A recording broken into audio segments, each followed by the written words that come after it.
The first time I drove that highway, I thought winter had a way of making the world feel smaller. Snow gathered along the shoulders in quiet white walls, and every mile marker seemed farther apart than the last. The headlights reached only a little way into the darkness, leaving the rest of the road hidden behind a curtain of drifting flakes. My heater rattled softly, filling the cab with the faint smell of warm dust that had slept inside the vent since autumn. Every few miles, I passed an abandoned gas station or an empty farmhouse with a single porch light glowing against the endless black. My father used to tell me that winter roads kept old memories longer than summer ones. He'd laugh after saying it, but he never explained what he meant. I didn't think much about those words until that night, when the radio lost every station at the exact same moment the snowfall stopped. The silence wasn't peaceful. It felt as though the entire world had stepped back and was waiting for something to happen. Ahead of me, another pair of headlights appeared through the darkness. They never grew closer. They never moved farther away. They simply remained at the same impossible distance, as though they had been waiting beyond the next bend for years. I remember slowing down. I remember checking the mirror. There was no one behind me anymore. That's when I realized the tracks in the snow belonged to only one car. Late December always made the highway feel older than it really was. That night, I was driving along State Route 14 just outside the small mountain town of Ash Creek. It was a little after 11. Snow had fallen most of the afternoon, leaving white banks along both sides of the road, but the pavement had been cleared before sunset. Thin clouds drifted across the moon, and every few miles the pale light would brighten the empty fields before fading again. The heater in my truck clicked softly as warm air filled the cab. It carried the faint smell of dust that always reminded me of the first cold day of winter. My father used to wait until the weather turned before using the heater. He would smile and say the truck needed time to remember the season. I caught myself thinking about him more often these days. Maybe that was why the silence outside didn't bother me at first. The radio played an old country song with a little crackle between stations. I tapped the steering wheel along with the music while the headlights stretched over the empty road. There hadn't been another car for nearly 20 minutes. I remember looking at the fuel gauge, just under half a tank, enough to make it home. A green highway sign appeared ahead. Last exit, 2 miles. I had driven this road many times, but I couldn't remember ever using that exit. There wasn't much out there except old logging roads and a few forgotten buildings. The song on the radio faded. The music didn't end. It simply became quiet. I turned the dial once. Nothing. Again, only a blanket of static filled the cab before disappearing as well. For the first time that night, I noticed how empty everything felt. Even the wind had gone. The road continued beneath my headlights, clean and untouched. Snow rested on the trees without a single branch moving. It looked less like winter and more like a photograph that someone had forgotten to finish. The exit sign came into view again. This time it stood directly beside me. Without thinking very much about it, I eased onto the ramp. The tires rolled over packed snow with a gentle crunch. The narrow road curved through dark pines before opening into a small clearing. That's where I saw the service station. Its bright windows glowed against the darkness, like a place that had refused to close for the night. An old gas pump stood beneath a weathered canopy. A faded sign displayed fuel prices so low, they looked as though they belonged to another decade. I slowed the truck until it stopped beside the pump. The engine ticked quietly after I turned the key. When I stepped outside, cold air settled around me. It carried the clean scent of pine trees mixed with something older, like what had spent years inside a forgotten cabin. The station looked well cared for despite its age. Fresh light spilled across the snow. The windows had been cleaned. Someone had even swept the entrance. A small bell rang when I opened the door. Warm air wrapped around me. Inside, shelves held canned food, maps, and small travel supplies. An old coffee pot rested behind the counter, sending gentle steam into the room. An elderly man looked up from a newspaper. His gray sweater looked neatly pressed, and thin glasses rested low on his nose. He smiled as though he'd been expecting me. "Running late tonight," he said. His voice was calm, comforting. For a moment, I almost believed I knew him. "I guess I am," I answered. He nodded slowly. Winter roads keep people longer than they expect. The words settled somewhere deep inside me. They sounded strangely familiar. I paid for a cup of coffee, even though I wasn't very thirsty. The paper cup felt warm against my hands. I walked toward the front window while it cooled. Outside, my truck waited exactly where I'd left it, beyond the clearing. The highway had disappeared behind the trees. Something about that bothered me, not because I couldn't see the road, because I couldn't remember which direction it had been. I turned back toward the counter. The old man wasn't reading anymore. He was looking at a wall filled with photographs. Curious, I stepped closer. Most of the pictures showed travelers smiling beside their cars. Families, truck drivers, couples heading somewhere together. One photograph near the center caught my eye. The truck looked familiar. Dark blue, small dent above the rear wheel. Exactly like mine. I leaned closer. The driver stood beside it, hands in his pockets. Heavy winter coat. His face wasn't clear enough to recognize, but something about his posture felt painfully familiar. When was this taken? I asked quietly. The old man glanced at the picture. Oh. He smiled again. Longer ago than you'd think. Before I could ask another question, the lights flickered once. Only once. When they became steady again, the photograph was gone. An empty space remained on the wall. I blinked, certain I had imagined it. The old man folded his newspaper. You should get moving. Storm comes early here. I thanked him and stepped outside. The cold greeted me again. The coffee no longer felt warm. I climbed into the truck and started the engine. The headlights swept across the station one last time as I pulled away. A few minutes later, I reached the highway. Relieved, I glanced into the mirror. The clearing was gone. So was the service station. Only dark trees stood behind me. I drove another 20 miles before stopping at a rest area. Curious, I opened a map on my phone. There was no exit where I'd turned. No service station. No road leading into the forest. Only an unbroken stretch of highway. I stared through the windshield for a long moment. Then, somewhere far behind me, a small bell rang once, even though there was no station left to ring it. The snowfall had grown lighter by the following evening. I had spent most of the day trying to convince myself that the service station had simply been an old place I failed to find on a map. Roads changed. Buildings closed. Memory had a way of filling empty spaces with strange details when a person drove too long without rest. That explanation stayed with me until I found myself back on the same highway. I wasn't looking for the exit. I told myself that more than once. The road stretched through low hills covered in fresh snow. The sky carried the last soft colors of sunset before fading into deep blue. My windshield wipers moved every few seconds, brushing away thin flakes that melted the moment they touched the glass. The truck felt warmer than the world outside. I loosened my grip on the steering wheel and breathed in the faint scent of leather from the old seats. It reminded me of family trips when I was young. My mother always packed too much food, and my father insisted every long drive needed a different road home. I smiled at the memory. It didn't last long. A narrow lane appeared on my right. There was no sign, only tire tracks leading toward a lonely farmhouse standing beyond an open field. A single porch light burned above the front door. For reasons I couldn't explain, I slowed the truck. The place looked quiet, not abandoned, just forgotten. Snow covered the fence posts like folded blankets. A weathered mailbox leaned slightly toward the road. Its red flag faded almost white after years of winter. The engine settled into a low idle as I stopped near the gate.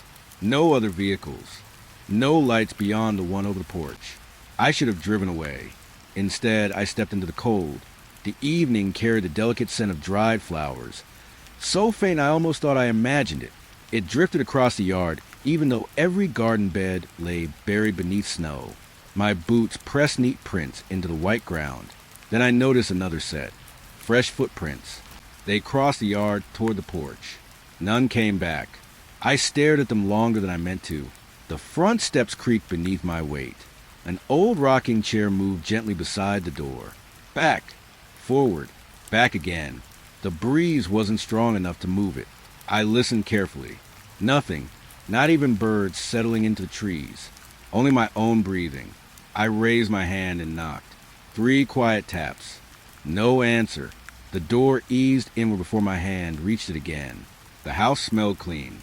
Old wood. So, a trace of dried lavender tucked somewhere out of sight. It felt lived in. A knitted blanket rested across the sofa. Reading glasses sat beside an open book. A kettle waited on the stove as though someone expected it to boil at any moment. Hello? My voice sounded too loud. It disappeared into the rooms without returning. I walked slowly through the hallway. Family photographs covered one wall.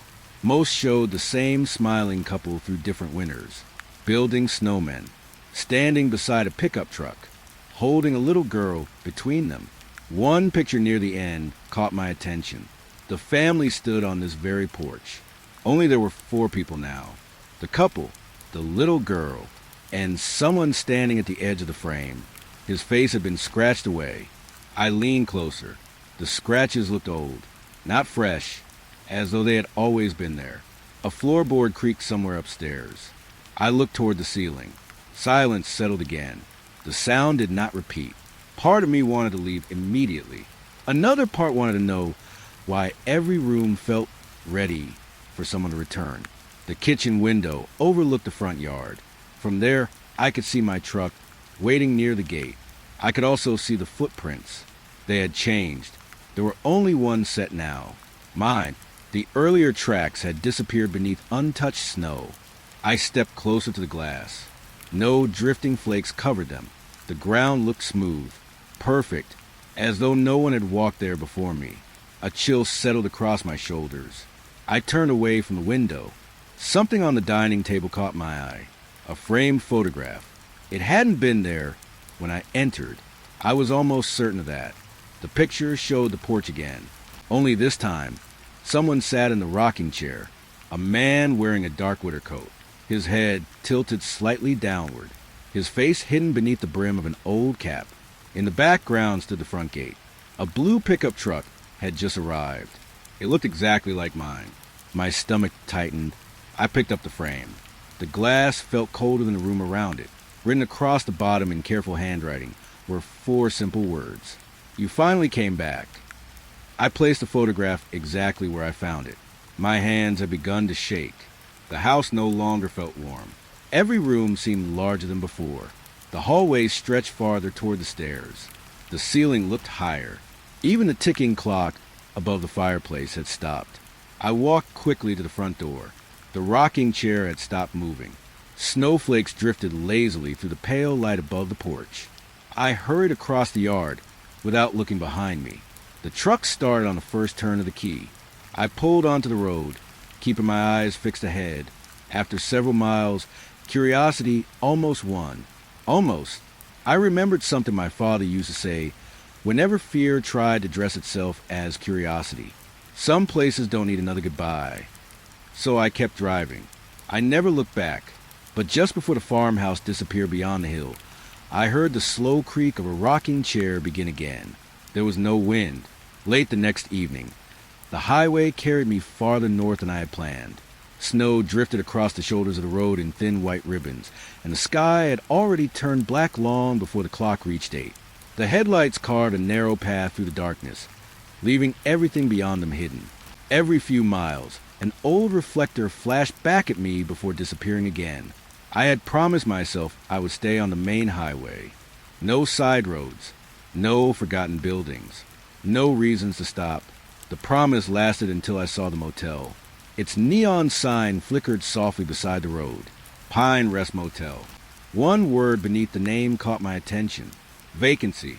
My eyes felt heavy, and my hands had begun to ache from gripping the steering wheel. I told myself that a few hours of sleep would do more good than another night of driving. The parking lot was almost empty. Only one pickup truck stood beneath a layer of untouched snow, as though it had not moved in weeks. I parked near the office and stepped outside. Cold air brushed across my face, carrying the faint scent of old candle wax. It wasn't unpleasant. It reminded me of the candles my grandmother used during winter power outages, when a whole family gathered in one room and listened to stories until the lights returned. For a brief moment, I wished those evenings had lasted longer. A brass bell chimed as I entered the office. The lobby was warm. A small fireplace glowed quietly in the corner. Behind the counter sat a woman with silver hair tied into a loose braid. She looked up from a crossword puzzle and smiled without surprise. "Long drive?" she asked. I nodded. "Room 9 is ready." The words caught me off guard. I didn't ask for a room. She smiled again. "You were always going to." Something about the way she said it made me hesitate. Still, I signed the register. When I glanced down, I noticed my signature already filled the line above. Same handwriting, same name, the date beside it read tomorrow. I looked up quickly. The woman had already placed a key on the counter. A small brass tag hung from it. 9. I carried my bag across the parking lot. The snow made almost no sound beneath my boots. Room 9 waited at the far end of the building. The hallway lights cast a pale glow across the wooden walkway. The room itself looked ordinary. A neatly made bed, a worn armchair beside the window, a small table holding an old alarm clock that displayed 8:47. The heater clicked softly as it filled the room with warmth. I placed my bag on the chair and pulled back the curtain. Outside, snow continued to fall. The parking lot looked exactly as before. Empty, quiet. I washed my face in the tiny bathroom, hoping the cold water would clear my thoughts. When I returned, someone knocked on the door. 3 slow knocks. I stood still. Maybe another guest. Maybe the manager. I opened the door. The walkway stretched in both directions beneath the lights. No one stood there. I stepped outside. Nothing. Only fresh snow settling along the railing. I closed the door and laughed quietly at myself. The sound faded quickly. An hour passed. I read a few pages from the old paperback I kept in my travel bag. The words refused to stay in my mind. My eyes kept drifting toward the clock. 9:47. Another knock. 3 times. Slow, evenly spaced. I opened the door again. Empty. The cold slipped into the room before I shut it. This time I locked the handle. I told myself it was only the old building settling in the weather, which made strange noises. Old pipes echoed. There were reasonable answers for everything. I lay down fully dressed. Sleep never came. The silence inside the room felt different from ordinary silence. Not frightening. Simply expectant. Sometime after midnight, I woke without knowing why. The alarm clock still showed 9:47. It hadn't moved. The heater had stopped. The room felt cool. I sat up slowly. That's when I noticed the armchair. It was facing the window. I was certain it had been turned toward the bed. I stared at it for several seconds. Perhaps I had remembered wrong. Travel had a way of confusing small details. Then I saw something outside. A figure stood near the edge of the parking lot, too far away to make out clearly, motionless, looking toward room 9. I blinked. The figure was gone. Only the falling snow remained. A soft knock echoed again, 3 times, closer than before. Not from the door, from the wall beside the bed. My mouth had gone dry. I listened. Nothing followed. Slowly, I reached for the curtain again. Outside, every parking space was empty, including the one where I had left my truck. My heart began to race. I hurried outside. The lot stretched beneath the moonlight, without a single vehicle anywhere. No tire tracks. No footprints. Only smooth snow reaching all the way to the highway. I turned toward the office. The lights were gone. The fireplace had vanished. Every window stood dark. The neon sign no longer glowed.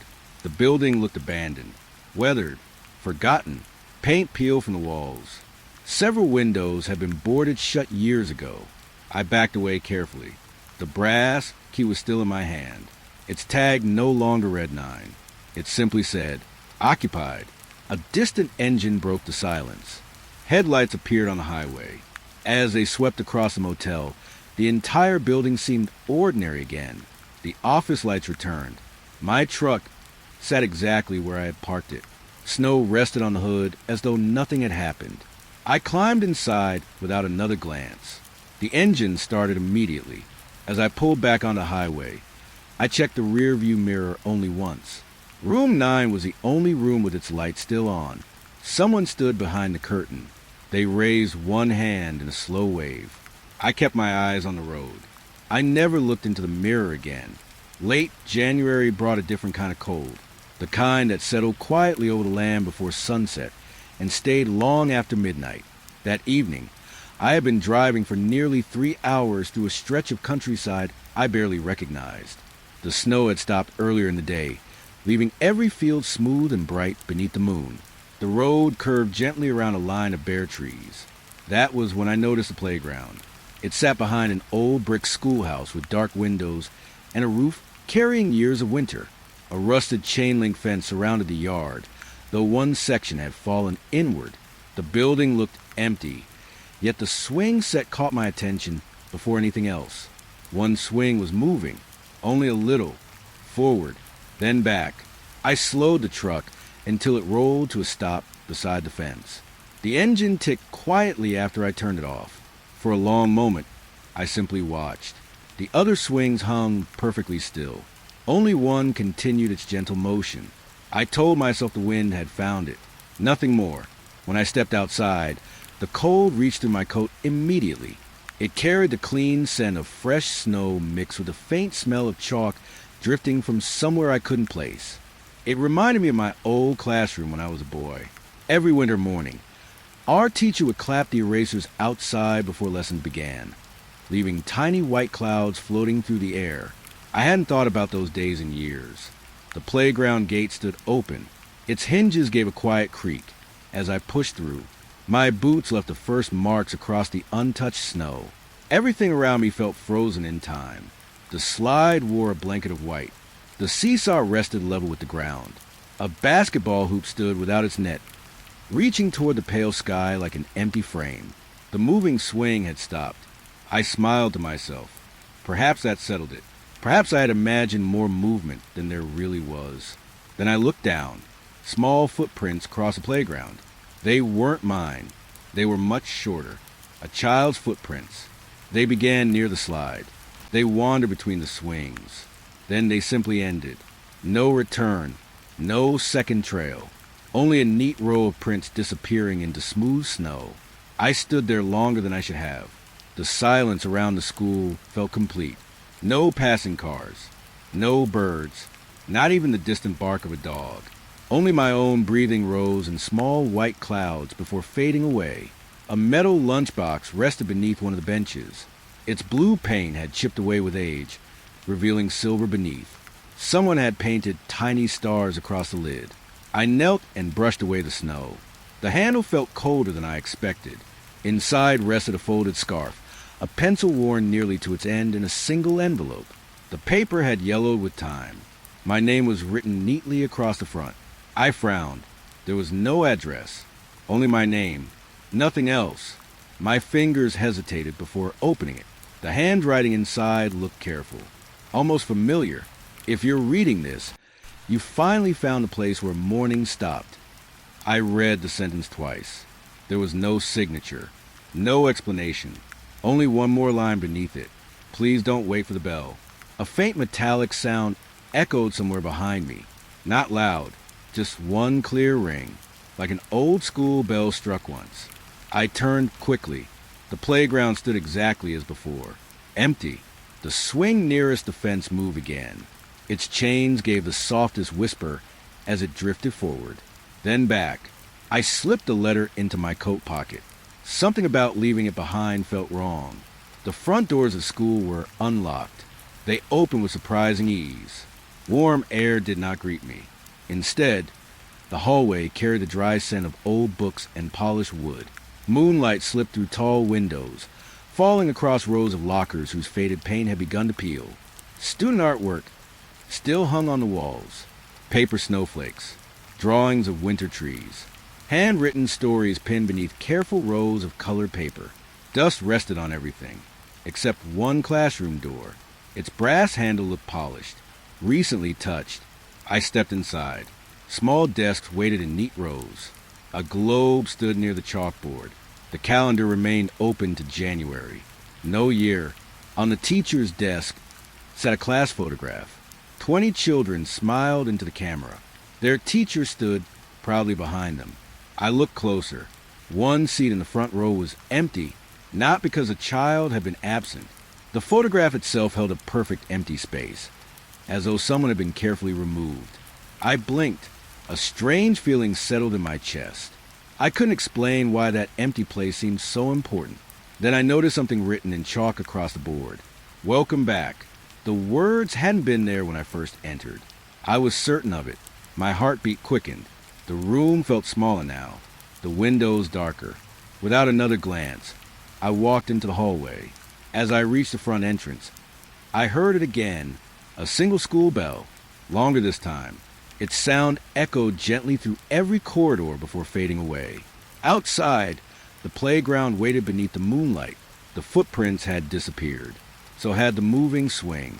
Only the lunchbox remained beneath the bench, closed once more. I climbed into my truck and started the engine. The headlights swept across the school one final time. Every classroom window was dark, except one. A child stood beside the glass, too far away to see clearly. One small hand rested against the window. I remembered the letter in my pocket. I remembered the words asking me not to wait. So I lowered my eyes to the road ahead. I chose not to look back again. The fifth night on that highway began more quietly than the others. The snow had stopped before sunset, leaving the road clean beneath a sky filled with scattered stars. A thin layer of frost covered the guardrails, catching the light from my headlights each time the road curved. The dashboard clock read 10:18 p.m., and for the first hour, everything felt ordinary. I almost welcomed the ordinary. After the service station, the farmhouse, the motel, and the abandoned school, I had started believing that every lonely road carried a secret waiting for someone willing to notice it. Part of me wished I had imagined all of it. Another part kept driving back, hoping for an answer I couldn't explain. The heater filled the cab with gentle warmth, and the faint scent of burning wood drifted through the vents. It reminded me of the small fireplace my parents kept in the living room. Every winter evening, my father would sit beside it with a worn paperback, reading only a few pages before falling asleep with a book resting on his chest. I smiled at the memory. It faded as another green highway marker appeared ahead, mile 117. I drove past it without giving it much thought. A minute later, another sign appeared, mile 117. I frowned. Maybe I had missed the last number. Perhaps it had been 116. Winter nights could play tricks on tired eyes. I kept driving. 5 minutes passed. The road bent around a line of pine trees before opening into another long stretch. There was again, mile 117. This time I slowed. The sign stood beside a broken wooden fence, leaning slightly toward the ditch.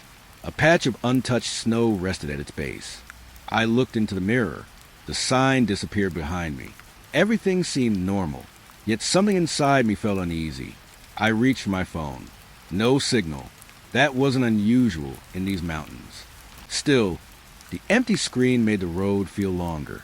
I continued north. The truck's tires whispered across the cold pavement. The landscape never seemed to change. Snow-covered fields, dark trees, the occasional telephone pole standing alone beneath the moon. 10 minutes later, another green sign reflected my headlights. Mile 117. This one stood perfectly straight. A crow perched quietly on top of it. The bird never moved. It watched my truck pass without turning its head. A chill settled in my shoulders. I checked the dashboard clock. 10:18 p.m. The numbers hadn't changed. I tapped the glass. Nothing happened. The second hand on my wristwatch had stopped as well. The truck continued forward, but time seemed unwilling to follow. I swallowed slowly.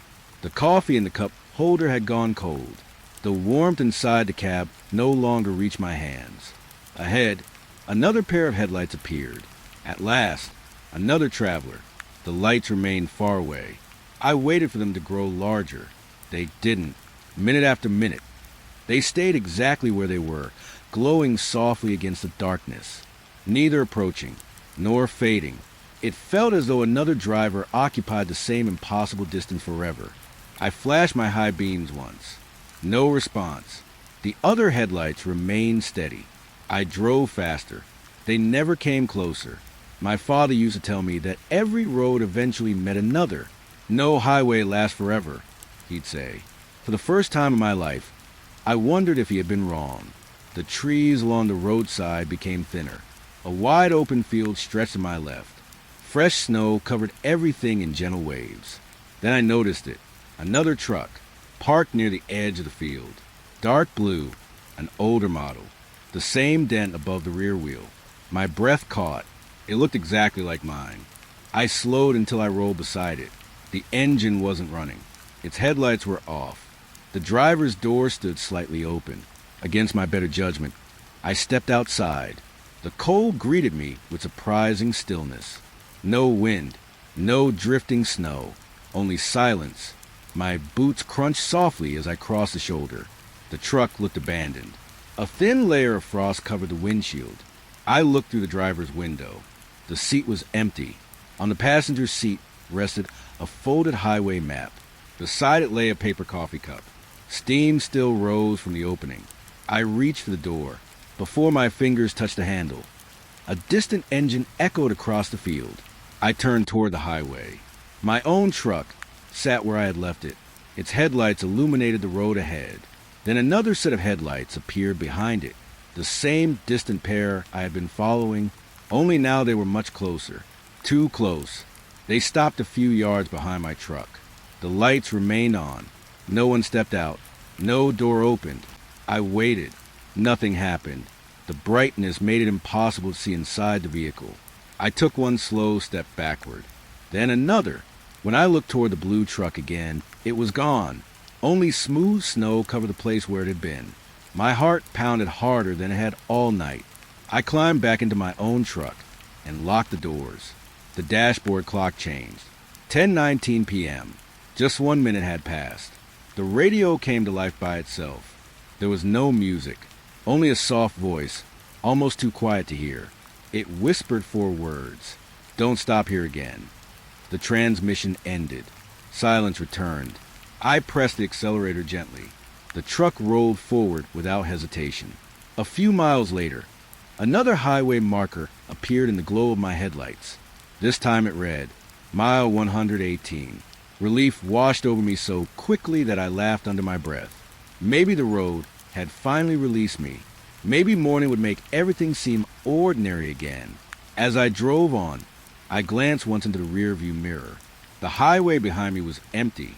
No headlights. No parked truck. Nothing at all. Then, from somewhere outside the darkness beyond the road, I heard a single car door close. Softly, as though someone had just arrived where I had chosen not to stay. The storm reached the highway just after dusk. Snow swept across the windshield in slow waves, never heavy enough to hide the road, but enough to make every mile feel farther from the last. I had been driving since early afternoon, following a route that crossed small mountain towns where most stores had already turned off their lights. The fuel gauge was fine. My truck was running well. There was no real reason to stop. Still, I couldn't shake the feeling that someone was waiting ahead.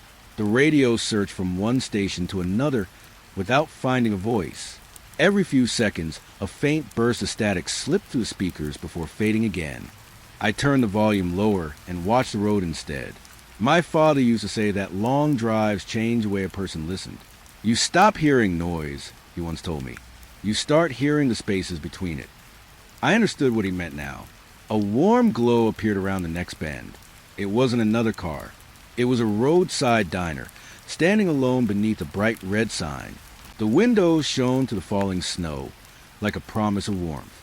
I pulled into the parking lot. Only 3 vehicles were parked outside, each covered by a thin white layer that suggested they had been sitting there for hours. Yet soft light spilled from every window, and a hand-painted sign in the glass read, Open all night. The bell above the entrance gave a gentle ring as I stepped inside. Warm air wrapped around me. The smell of fresh coffee mixed with baked bread drifted through the room. My frozen hands began to loosen almost at once. The diner looked comfortable. Old wooden booths lined the windows. A small clock hung above the kitchen door. Someone had placed a tiny evergreen tree beside the cash register, decorated with faded paper stars. Only 4 people were inside. An elderly couple shared a slice of pie without speaking. A truck driver stared into a mug that seemed untouched. A young waitress wiped the counter with slow, careful movements. She smiled when she saw me. Long road tonight? I nodded. Coffee, please. She filled a thick white mug and placed it in front of me. Steam curled gently into the air. I wrapped both hands around the cup.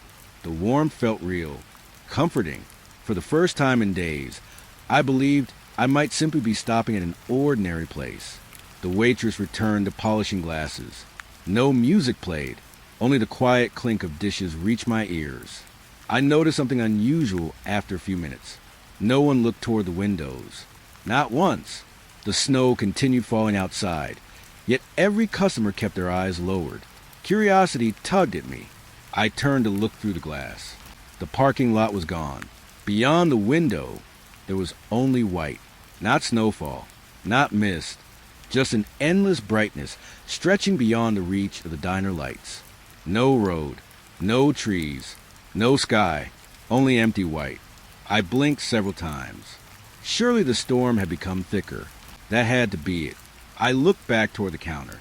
The waitress was watching me now. Her smile had faded.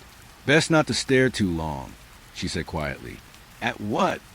She hesitated before answering. Sometimes the road forgets where it belongs. The words settled heavily in the silence. I lifted the coffee and took a careful sip. It should have been hot. Instead, it was barely warm. I frowned. Only a few moments had passed. The steam had disappeared. The truck driver stood from his booth. Without paying, without speaking, he walked toward the front door. He rested one hand on the handle. Then he stopped. He remained there for several long seconds before quietly returning to his seat. No one reacted. The elderly couple continued eating. The waitress continued drying the same glass, as though this happened every evening. I glanced toward the wall clock. Its hands pointed at 8:15. I looked away for only a moment. When my eyes returned, the clock read 7:42. I rubbed my eyes. The hands did not move again. A faint scratching sound reached me from somewhere above the ceiling. Slow, even, then it stopped.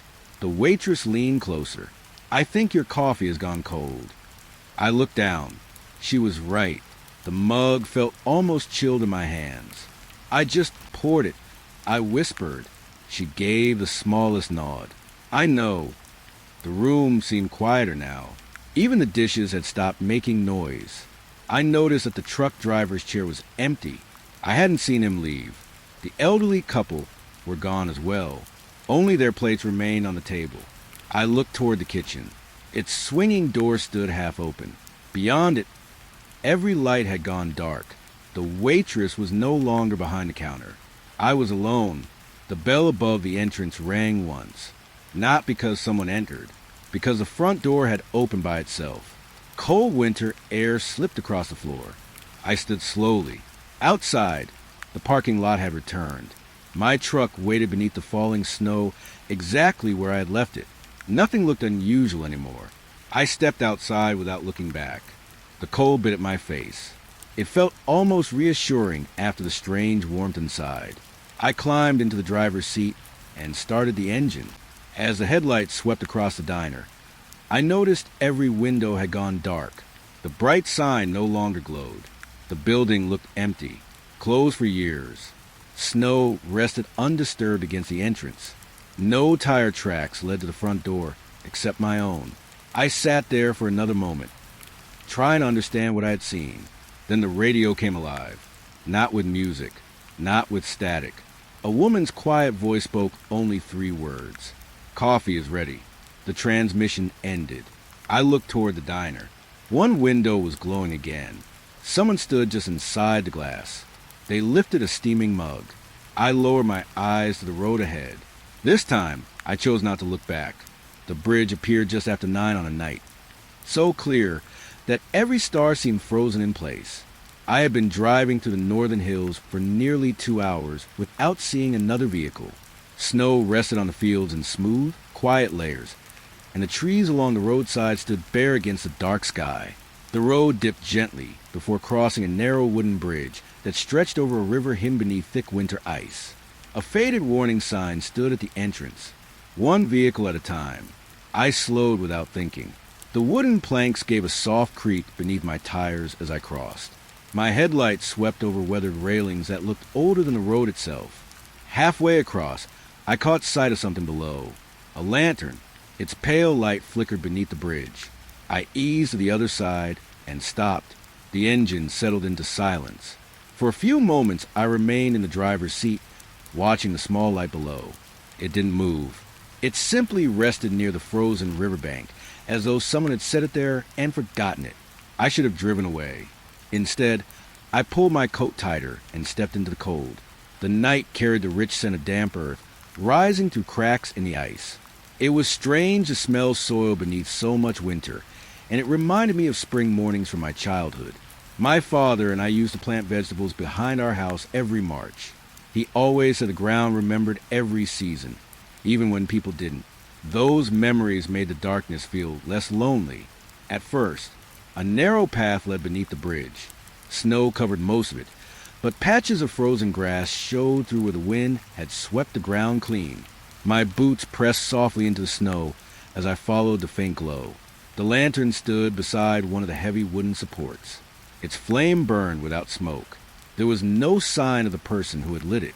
I knelt beside it. The glass felt warm, too warm, as if someone had been holding it only moments before. Then I heard it. My friend. The voice was little more than a whisper. I looked around quickly. No one. The river remained buried beneath solid ice. The bridge stood empty above me. Only the lantern burned quietly beside my boots. The whisper came again, this time from below, not beneath my feet, from somewhere under the frozen river. "You're late." Every hair on my arms rose. The words were calm, not angry, not welcoming, simply certain. I stepped closer to the edge of the ice. The surface looked smooth beneath the moonlight, broken only by long silver cracks stretching from one bank to the other. Nothing moved underneath. No fish, no flowing water, only darkness.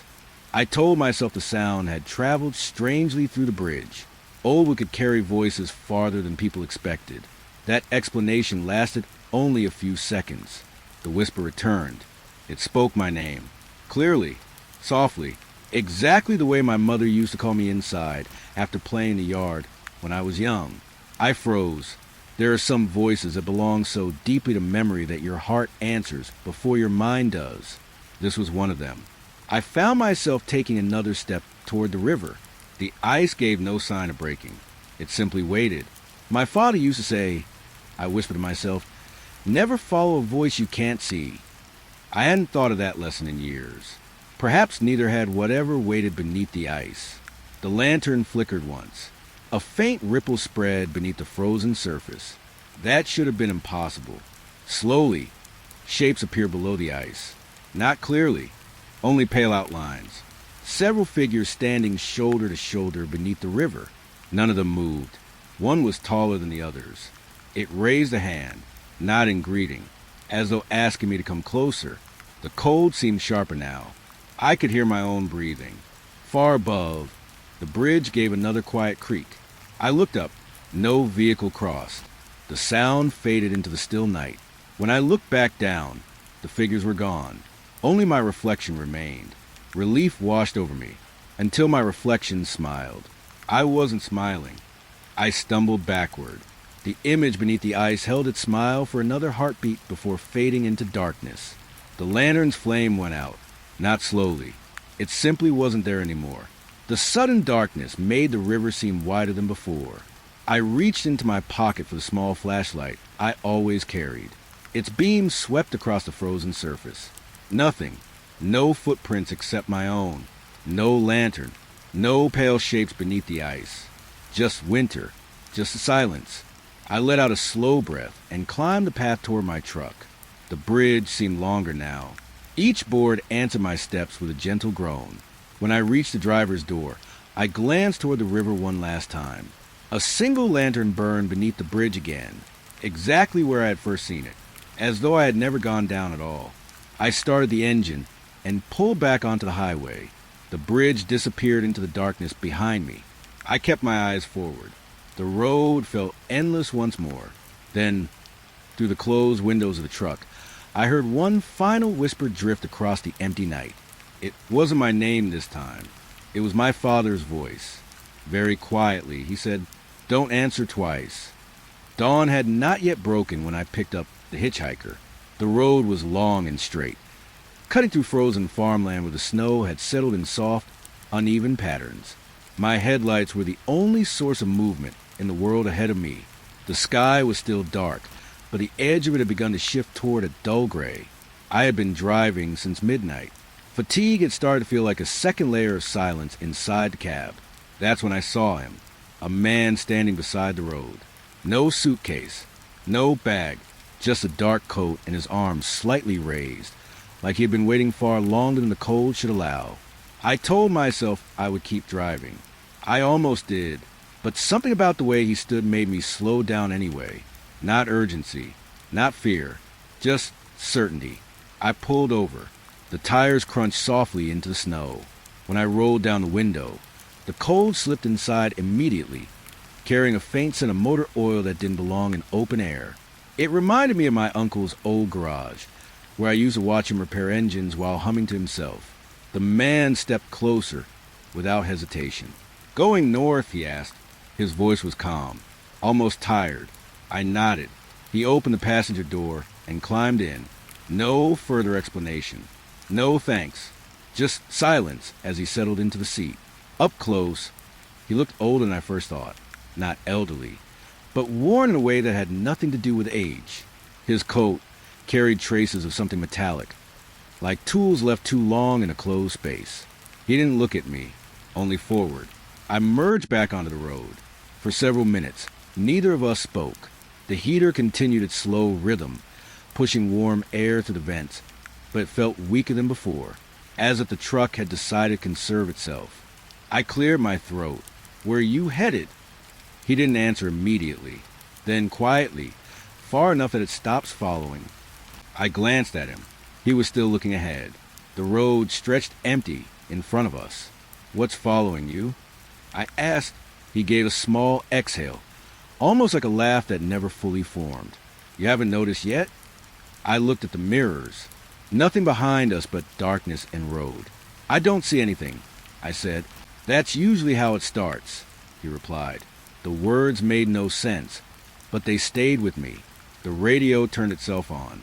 No static, no music, just a low, steady tone that sounded almost like an engine idling somewhere far away. I reached for the dial. It stopped before I touched it. The man finally shifted slightly in his seat. He reached into his coat and pulled out a small metal object. It looked like part of a broken compass, or maybe a gauge from an old dashboard. The needle inside it moved without direction. "Does it always do that?" I asked. "It only moves when we slow down," he said. I frowned. "Slowed down from what?" He didn't answer. Instead, he tilted the object toward me. The needle pointed backward, directly behind us. I checked the mirror again. Still nothing. But now the road felt different, less certain, like it was continuing because it hadn't decided to stop yet. The hitchhiker leaned his head slightly against the window. For the first time, he looked almost relieved. "You shouldn't have picked me up," he said softly. "I had a choice," I replied. A long pause. "Yes," he said. "That's the part it doesn't like." The temperature inside the truck dropped. Not dramatically. Just enough to notice the breath of cold where warmth had been seconds before. The heater clicked once, then went quiet. I tapped the controls. Nothing happened. The man didn't react, as if this was expected. The road ahead began to look familiar in a way I couldn't explain. A straight stretch I was certain I had already passed earlier. I slowed slightly. The hitchhiker immediately spoke. "Don't." I glanced at him. He finally looked at me. His eyes were steady, not afraid, not warning me like someone guessing, like someone confirming something already decided. "We don't slow down on this stretch," he said. I pressed the accelerator again. The truck responded slowly, as if it needed permission. The compass in his hand began to tremble. The needle spun once, then stopped pointing backward. It pointed at me. My throat tightened. "What does that mean?" I asked. The man didn't answer right away. Instead, he looked at the windshield, at something I still couldn't see. "It means it found you too," he said. The headlights ahead flickered, not from a car, from nothing at all, just a brief pulse of brightness in the distance, like eyes opening and closing in the dark. I blinked. It was gone. The hitchhiker suddenly reached for the door handle. I thought he was leaving, but he stopped. His hand rested there, unmoving. "Not yet," he whispered. "Why not yet?" I asked. He looked at me one last time, and for the first time, his voice carried something close to apology, because it already knows you're awake. The truck passed over a small rise in the road, and for half a second, every mirror in the cab showed something I wasn't prepared to understand. A second truck behind us, driving without headlights, matching every movement exactly. Too close, not gaining, not falling back. Just there, when I looked again, it was gone. The hitchhiker lowered his hand slowly. The compass stopped moving. And then, very quietly, he said, "I think this is where I get off." He didn't wait for me to stop. The passenger door opened on its own. Cold air rushed in. And when I looked, the seat beside me was empty. But the faint smell of motor oil remained, long after he was gone. And somewhere behind me, the radio turned itself back on. The church didn't appear on any sign. It just existed. One moment the road was empty fields and snow-covered fences, and the next there was a narrow gravel turn leading toward a small stone building standing alone in the winter silence. The sky above was pale, almost colorless, like it had forgotten how to turn fully dark. I told myself I wouldn't stop, but the road narrowed before I had time to decide. The truck slowed on its own as I approached the turn. The tires crunched softly over frozen gravel, and the headlights swept across tall wooden doors framed by stained glass windows. The colors inside the glass should have been bright, but they looked muted, as if the light was coming from the wrong side. A small sign stood near the entrance. No name, only one word carved into wood that looked older than the church itself. "Open." I parked without turning off the engine at first. For a few seconds, I just watched. The building didn't move. No flickering lights. No visible activity. Yet something about it felt occupied. Not crowded, just aware. I stepped out. The cold was sharper here. It carried a faint scent of burning wood, though there was no smoke rising from anywhere around the church. It reminded me of winter mornings when my mother would light the stove before sunrise, and the entire house would wake slowly with the smell of warmth. I didn't expect to think of her right then, but I did. The church doors opened before I touched them. Not wide, just enough, as if waiting. Inside, the air was warmer, not heat from fire or electricity. Something softer, like the building remembered warmth instead of producing it. Rows of wooden benches stretched toward a small altar. Candles lined both sides of the aisle, but none of them were lit. Still, the room was bright enough to see clearly, as though light itself was coming from the walls. My footsteps made no sound on the floor. That was the first thing I noticed. The second was the smell. Old paper, like books that had been closed for too long. I moved slowly down the aisle. Each bench looked freshly polished, though there was no dust, no sign of recent cleaning. Everything felt maintained without maintenance, like the place stayed ready even when no one came. At the front, a wooden lectern stood beneath a tall window. A book rested on it, already open. I didn't remember seeing anyone here, yet the page was turned toward me. I approached carefully. The text was handwritten, not printed. The ink looked slightly uneven, like it had been written in low light. I leaned closer. The words weren't prayers. They were names. Rows of them. Dozens. Some crossed out. Some repeated. And then I saw something that made my breath catch. My name, written clearly in the middle of the page. Not added recently. Not squeezed in. It was placed there like it had always belonged. A faint sound came from behind me. A chair shifting. I turned quickly. The benches were still empty. All of them. But now the air felt different. Heavier. Like the room had gained weight, without adding anything new. I looked back at the book. Another line had appeared beneath my name. I hadn't seen anyone write it, yet the ink was still wet. He remembers now. A soft bell rang somewhere above the ceiling. Once, then silence. I stepped backward instinctively. The lectern creaked slightly, even though nothing touched it. A second bell sound followed, this time closer. Inside the room, I turned again. The front doors were now closed. I was certain they had been opened seconds ago. The windows along the walls showed nothing but white outside, not snow falling, just white, like the world had been replaced. My chest tightened. I walked toward the door. It didn't open when I pushed it, not even slightly. I tried again. Still nothing. Behind me, the book turned a page on its own. The sound was soft, deliberate, like paper remembering how to move. I didn't look immediately. Something inside me already knew what would be there. But I looked anyway. The new page had fewer names. Some had disappeared. Others had shifted positions. And at the bottom of the page, a final line had been added. Fresh, unreadable until I focused. Then it became clear. The church does not keep visitors. A third bell rang. This time, directly above me. I stepped back toward the aisle. The benches were no longer empty. Not fully. Shapes now sat in them. Still, unmoving. Faces turned forward. Not looking at the altar. Not looking at anything. Just waiting. I couldn't see details clearly, but I could feel them. The sense of being noticed without being seen. My hand moved to the door again. This time I didn't push. I hesitated. For a reason I didn't understand. And in that hesitation, I heard a voice behind me. Not spoken. Not loud. More like a thought that didn't belong to me. It's already written. I turned. The lectern book was closed now. The names were gone. The room was empty again, except for one thing. A single candle at the altar had finally lit itself. Its flame burned steady, and inside the glass reflection of that flame, I saw myself still standing in the aisle. But I wasn't moving. The deer was waiting before I even noticed the sign for the crossing. It stood at the edge of the highway where the snow had drifted into soft, uneven ridges.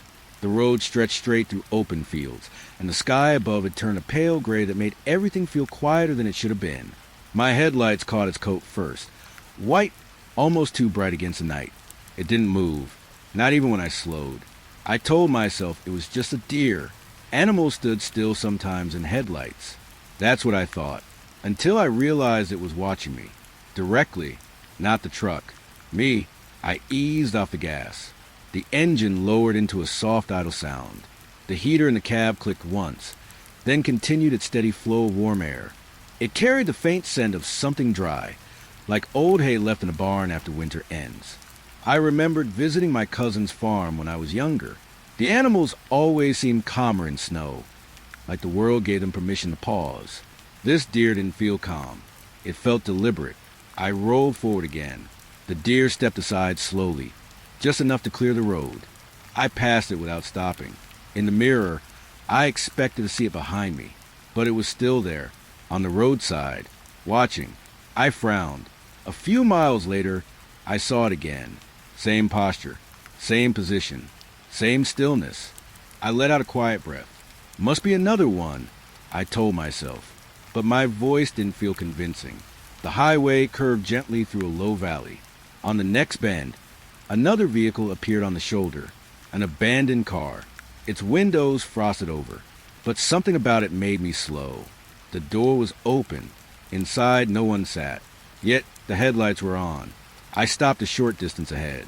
When I stepped out, the cold hit harder than before. It carried a faint metallic scent, like iron left too long in the open air. I walked slowly toward the car. My boots pressed into snow that felt strangely compact, like it had been walked on repeatedly even though there were no tracks.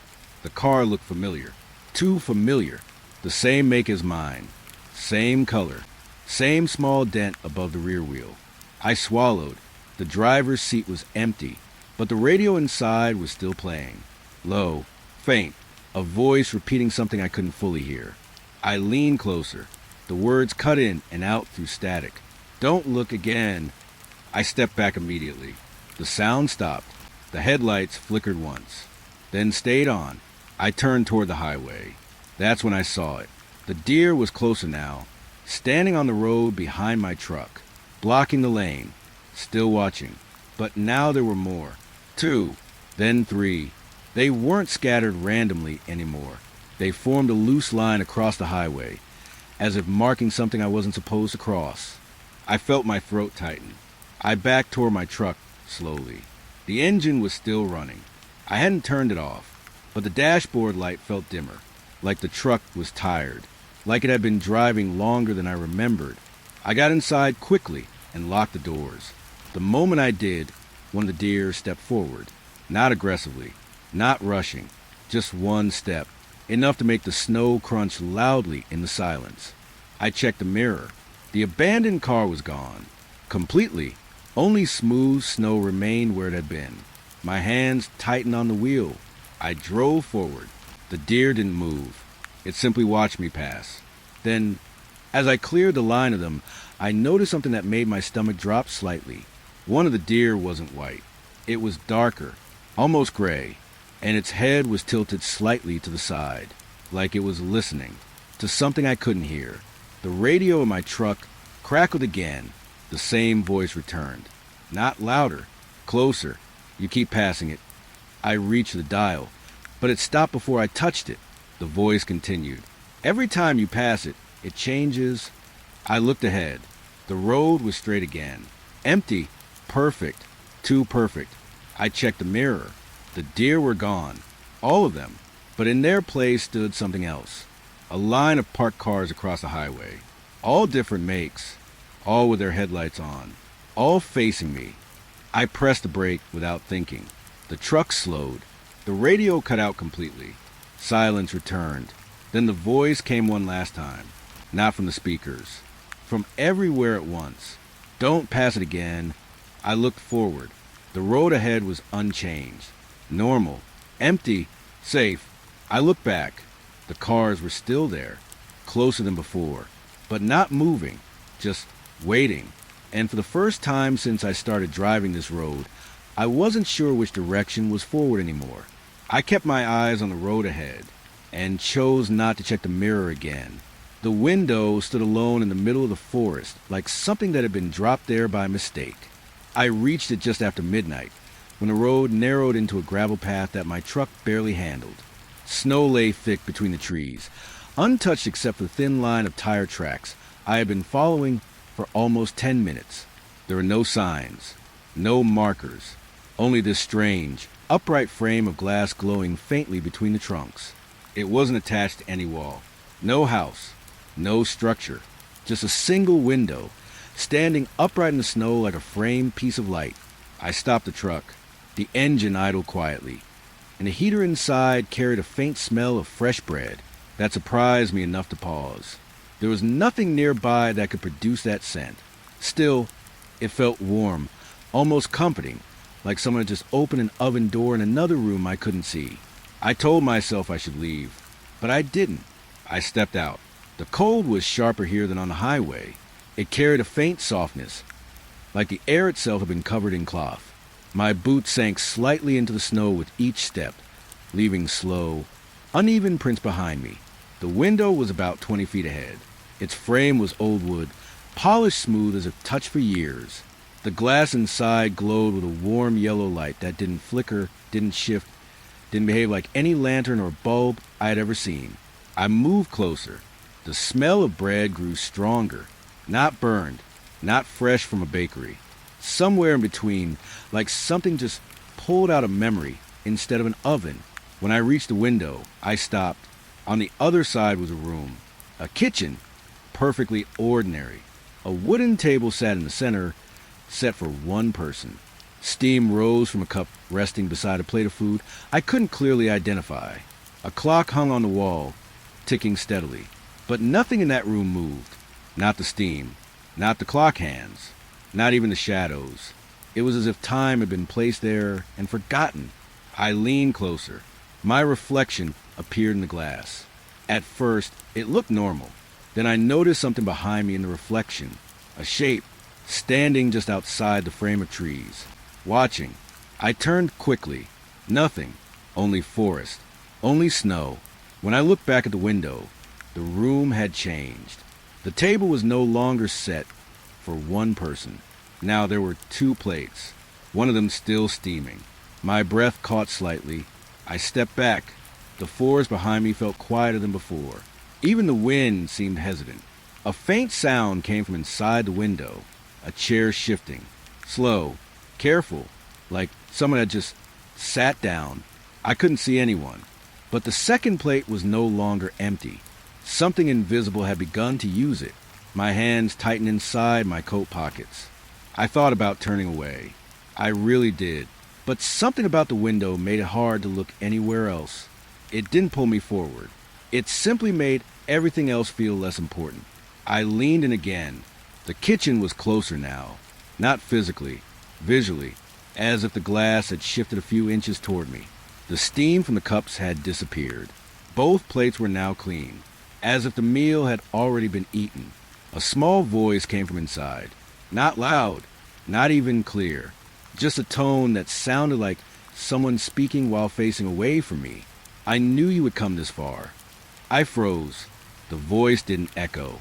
It didn't repeat. It simply stayed in the room for a moment before fading. I swallowed slowly. Who's there? I whispered. No answer. Only the ticking clock.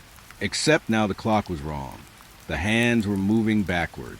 I stepped closer without thinking. My reflection in the glass no longer matched me properly. It was delayed, a fraction of a second behind my movements. When I raised my hand, the reflection followed late, and then it didn't follow at all. It simply stood still, looking at me, not mirroring, observing. A soft knock came from inside the window. From the kitchen, 3 slow taps, exactly like a door. My chest tightened. The reflection inside the glass raised its hand. Not me.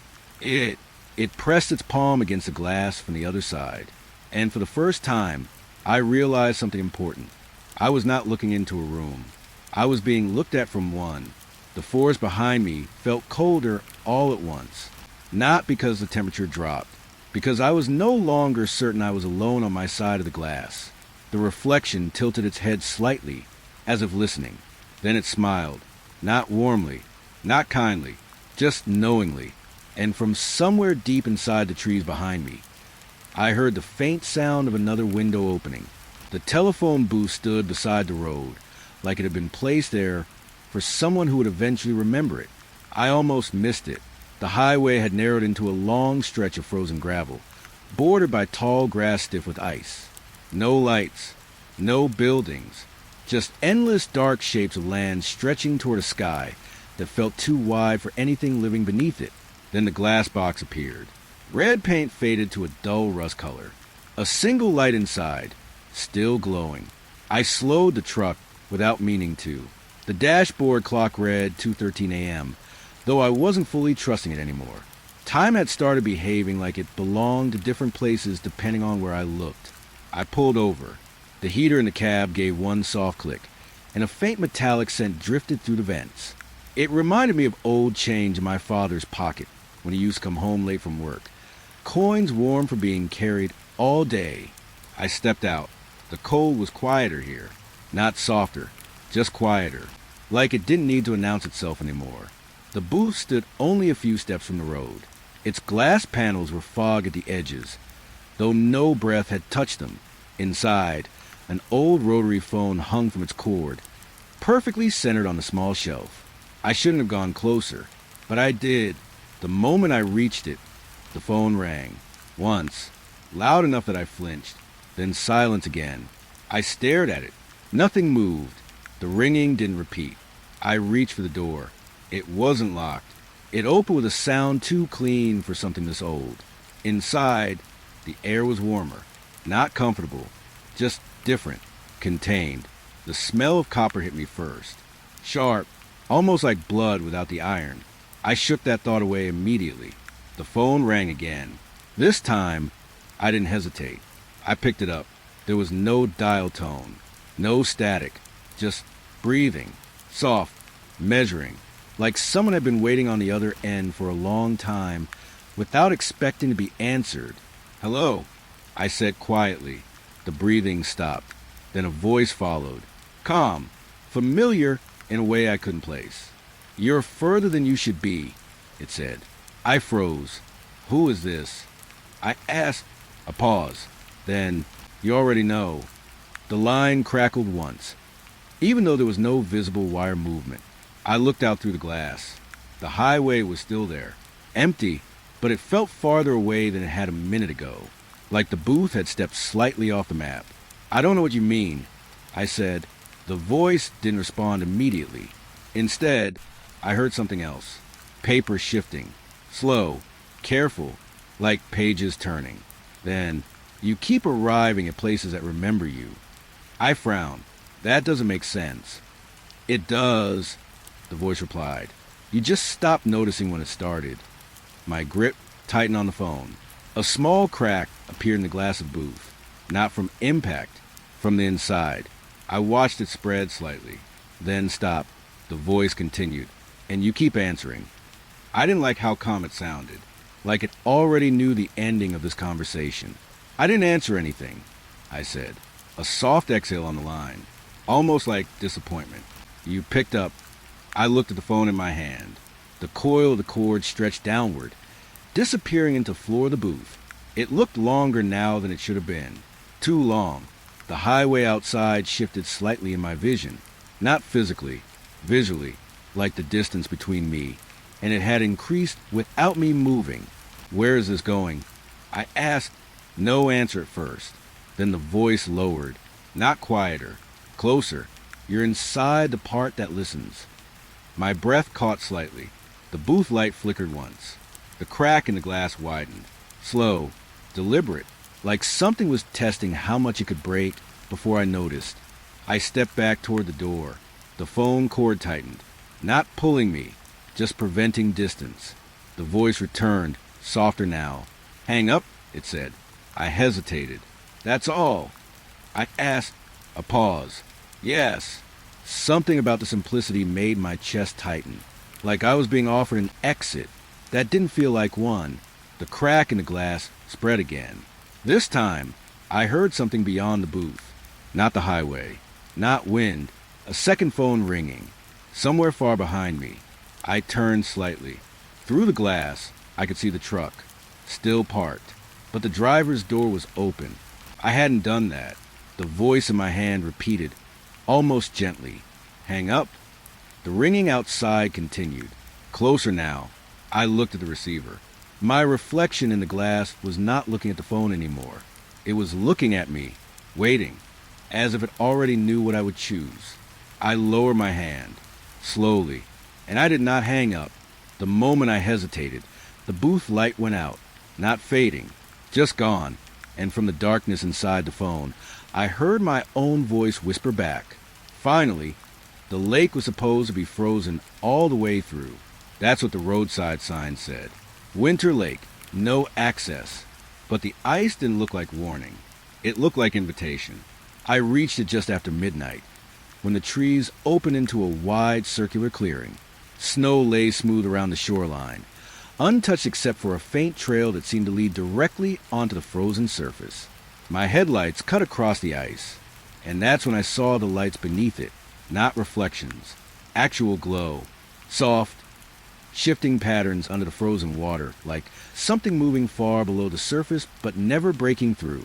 I parked slowly. The engine ticked as it cooled. Inside the cab, the heater carried a faint scent of damp cloth, like towels left dry in a clothes room. It reminded me of childhood winters when we used to come back from the snow and throw everything near the heater just to feel warm again. I didn't feel warm now. Not really. I stepped out. The cold here felt heavier, not sharper, deeper, like the air itself had more weight than usual. My boots pressed into snow that made almost no sound. The silence around the lake was complete enough that even my thoughts felt louder than they should have been. I walked to the edge.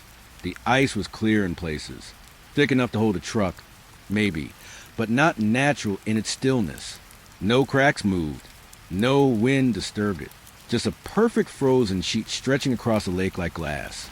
And beneath it, movement, slow, measured, lights drifting in patterns that didn't repeat. I knelt down. The ice gave off a faint vibration under my hand. Not sound, not exactly feeling. Something between. I pulled my hand back immediately. The lights beneath shifted, and then, for a moment, They formed something recognizable. A shape, a face. Not clear, not stable, but close enough for my mind to insist it was real. I stood up quickly, my breath caught in my throat. I shouldn't be here, I said quietly to myself. The lake did not respond, but the lights beneath it did. They moved closer, not rising, not breaking through, just approaching from below, as if aware I was watching. A faint cracking sound echoed across the surface. I froze. The ice didn't break, but the sound repeated, not from one place, from many, like something was testing the entire lake at once. I stepped back toward the shore. My boots slipped slightly in the snow. The headlights from my truck were dimmer now. I was certain I hadn't changed their angle, yet the world behind me felt less bright than before. The lights beneath the ice gathered directly under where I had been standing, then stopped, waiting. I should have left. I know that, but I looked down one last time and saw my reflection in the ice. It didn't match my position.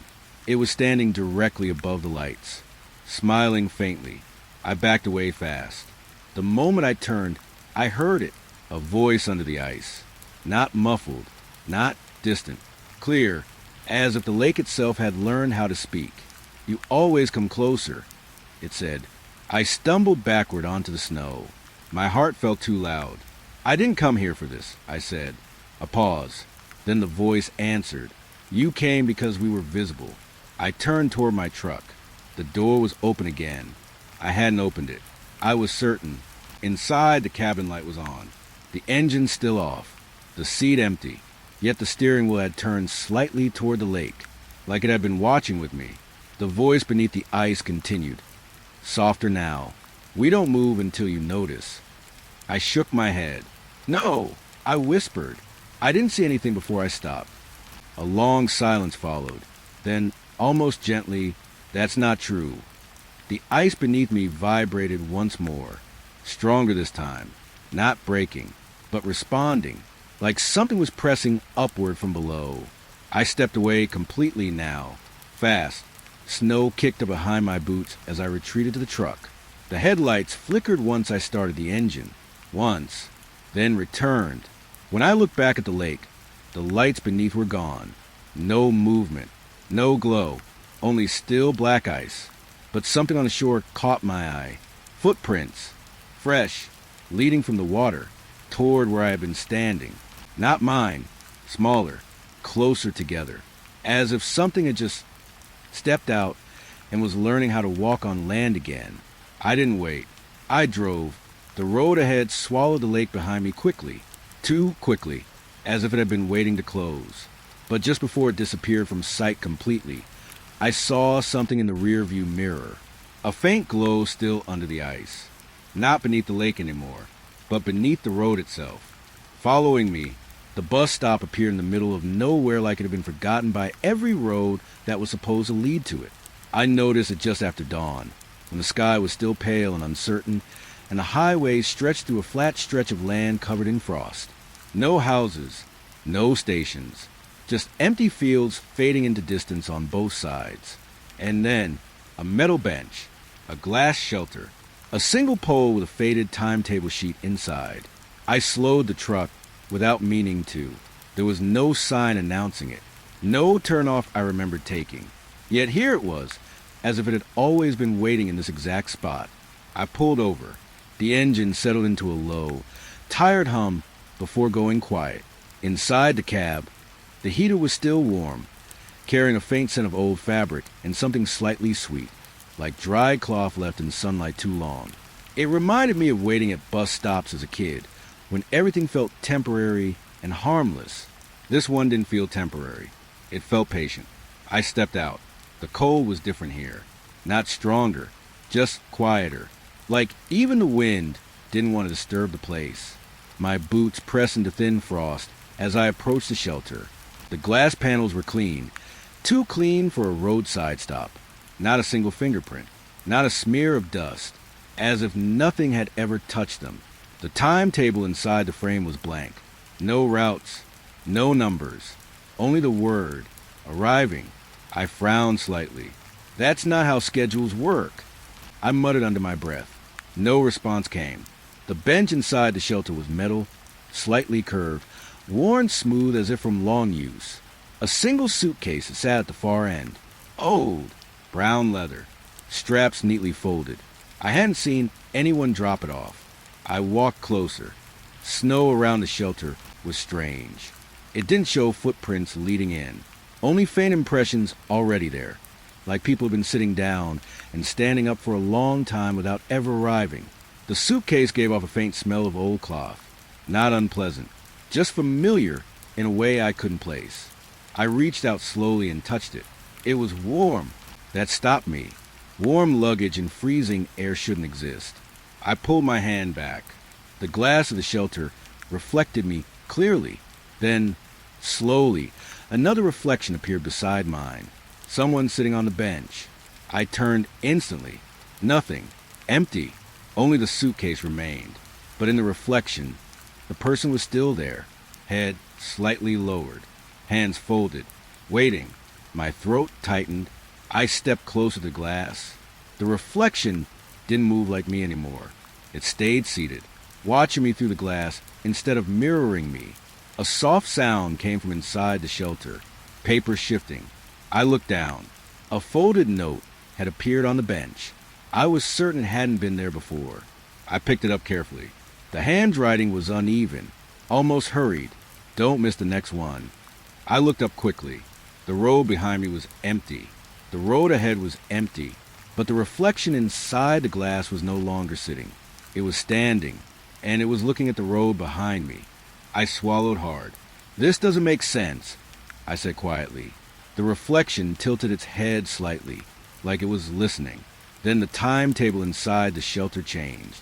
I hadn't seen anyone touch it, but the blank page now read, "Departing soon." A low vibration passed through the ground. Not loud, not dramatic, just enough to feel in my legs. I turned toward the highway. For a moment, I thought I saw headlights in the distance, but they weren't coming closer. They were already there, parked across the road, a row of empty buses, all facing the shelter, all with their doors open. I stepped back instinctively. The suitcase beside me clicked slightly, as if something inside had shifted. The reflection inside the glass raised one hand, not waving, pointing toward the buses. I looked again. The buses were gone. Only road remained. But the shelter glass now showed them clearly. Still there, still waiting. Except now, every window was filled with silhouettes. Not moving, not boarding, just sitting, waiting. My breathing felt too loud. I backed away from the shelter, slowly. The reflection did not follow me. It stayed seated inside, now smiling faintly, as if I had finally understood the schedule. The suitcase handle lifted slightly on its own, just a few centimeters, like something inside was preparing to leave. I turned toward my truck. The driver's door was open again. I was certain I had closed it. Inside, the engine was off, but the dashboard clock was moving backward. I didn't question it anymore. I got in quickly, started the engine. The shelter behind me remained perfectly still as I pulled away. But in the rear-view mirror, the bus stop now had a sign above it. I hadn't seen it before. It read, "Boarding completed," and in the glass reflection of the shelter, my seat inside the truck was already empty. The cabin appeared just as the storm began to rise again. I had been driving through a narrowing forest road for nearly an hour, watching the trees close in on both sides like dark walls. The snow wasn't falling heavily, but the wind had returned, pushing thin sheets of frost across the windshield in uneven waves. Then the structure appeared. A wooden cabin, set slightly back from the road, almost hidden between the pines. A single lantern glowed beside the door, warm, steady, waiting. I slowed the truck. The engine's hum softened into silence when I parked. Inside the cab, the heater gave one final click before settling into a low, fading warmth. The air carried a faint scent of pine mixed with something faintly sweet, like burnt sugar left too long in a pan. It reminded me of winter nights when I was younger, sitting near a fireplace while someone tried to make tea without waking the house. I stepped out. The cold here felt heavier than the highway, not sharper, heavier, like it had more presence. My boots sank slightly into untouched snow as I approached the cabin. The wood was old but not broken, maintained, almost cared for. The lantern beside the door flickered gently, even though there was no wind near it. I hesitated, then knocked once. The sound disappeared into the wood, without echo. The door opened before I touched it again. Not wide, just enough. Inside, the cabin was warm. Too warm. The kind of warmth that feels like it has been waiting for you specifically. A fireplace burned quietly in the center wall. Its flames blew at the edges. A wooden table stood near it, set with 2 chairs. One plate rested on the table, untouched. Steam still rose faintly from a bowl of soup. I didn't see anyone, but I felt like I had arrived late. The air carried the scent of dried wood and old fabric, like blankets stored away for years, and suddenly brought out again. I stepped inside fully. The door closed behind me on its own, not loudly, just firmly enough that I noticed I was no longer outside. I turned slowly. The lock was already turned. I didn't hear it move. A faint sound came from the fireplace, a soft crackle that didn't match the fire's rhythm, like something shifting within it. I looked toward the table again. The second chair was now slightly pulled out. I hadn't seen it move. I told myself I must have missed it. The soup bowl on the table now had a spoon resting beside it. I was certain it hadn't been there before. I approached carefully. The soup was still steaming, not hot enough to burn, just enough to stay inviting. I didn't touch it.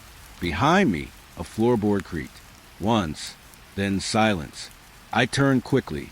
No one there. Only the hallway leading deeper into the cabin. I hadn't noticed the hallway before. It stretched longer than the outside should have allowed. Too long for a small structure. My chest tightened slightly. I called out. No answer. The fire behind me flickered again. This time, the blue edges grew brighter. The light in the room shifted, not dimming, rearranging, as if the cabin itself had changed its mood. The second chair moved again, closer to the table, now fully pulled out, waiting. The spoon on the table turned slightly, not by a hand, just rotated, pointing toward the hallway. I didn't want to look, but I did. At the end of the corridor stood a mirror, tall, old frame, carved with patterns I couldn't recognize. I stepped forward slowly. The floor did not creak this time. Too smooth, too quiet. In the mirror, I saw the cabin behind me, but something was wrong. The table had 3 chairs now, not 2, and all 3 were occupied. I turned instantly.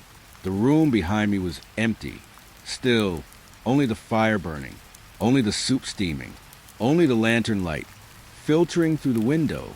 I looked back at the mirror. The third figure in the reflection lifted its head slightly, not toward the mirror, toward me. My breath caught.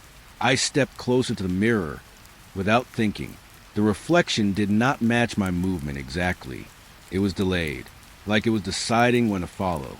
Then it smiled, not widely, not kindly, just enough to confirm recognition. Behind me, the fire stopped cracking. The cabin fell into complete silence. The spoon on the table clinked softly. Once, I turned slowly. The soup bowl was now empty, steam still rising, but no liquid inside. The third chair in the room was now facing me directly. I hadn't moved it. The lantern outside the window flickered, and in that flicker, I saw something standing just beyond the glass, not knocking, not entering, just waiting, as if it had already been invited in earlier. The mirror behind me made a soft sound again, like glass exhaling, and in the reflection, the figure stood up from the third chair, but in the cabin itself. Nothing moved. The road changed after the cabin, not in a dramatic way. No sudden turn, no warning sign, just a slow loss of certainty, like the world was forgetting how to stay consistent. The trees grew thinner first, then farther apart. Then they stopped being trees and became dark vertical shapes that didn't belong to any forest I remembered. I checked the mirrors more often than I should have. Nothing followed, at least nothing visible. The heater still worked, but weaker now. It pushed out air that felt more like memory than warmth. The scent inside the cab shifted too, no longer pine or wood, but something neutral and unfamiliar. like a room that had been emptied but not cleaned. I kept driving, because stopping felt worse. A road sign appeared ahead, but it wasn't a direction sign. Just a plain white board with black letters. No symbol, no distance, only one word. Unknown. I slowed without meaning to, then passed it. A few minutes later, I realized I didn't recognize anything around me. Not the hills, not the layout of the road, not even the way the snow was falling. It didn't feel like weather anymore. It felt like repetition, as if the same flakes were being reused. My reflection in the rear view mirror looked normal at first, then it blinked a fraction too late. I froze. I looked again. It matched me again. I told myself I was tired. That was the easiest explanation. But the road ahead didn't agree, because the next sign read, Unknown, same position, same font, same angle, as if I had never passed the first one. My grip tightened on the wheel. I drove faster. The engine responded, but reluctantly, like it was unsure whether forward was the correct direction. The radio turned itself on. No static this time, just a soft tone, low, even, familiar in a way I didn't like. Then a voice spoke, not loud, not urgent, just observant. You're doing it again. I didn't answer. The voice continued anyway. You always reach this part and think it's new. My throat tightened. I don't know what you're talking about, I said. A pause. Then, you will. The road curved slightly, and I saw something ahead that made my chest tighten. A truck, parked on the shoulder, dark blue, same dent above the rear wheel. My truck, but I was already driving it. I slowed instinctively. The parked version of my truck had its driver's door open. The interior light was on, and inside, the seat was empty. I pulled over a few meters ahead. Without thinking, the engine idled softly. I stepped out. The air outside felt wrong. Not cold, not warm, just unfinished, like temperature hadn't been decided yet. I walked toward the parked truck. Each step felt slightly delayed, like the ground was reacting late. Inside the cab of the parked vehicle, the steering wheel was turned slightly left. The radio was on, the same tone, the same low sound. I leaned closer. The dashboard clock read 10:18 p.m. My current clock read Unknown. I stepped back quickly. Something about seeing both made my stomach tighten. Behind me, my running truck's headlights flickered. Just once, then steadied. I turned slowly. No one inside, but the passenger seat belt was fastened. I was certain I hadn't done that. The radio in my truck clicked. The voice returned. Closer now. You stopped noticing the difference. I shook my head slightly. No, I said, there's a difference. A pause. Then, that's what makes it easier. The wind shifted slightly, but not naturally.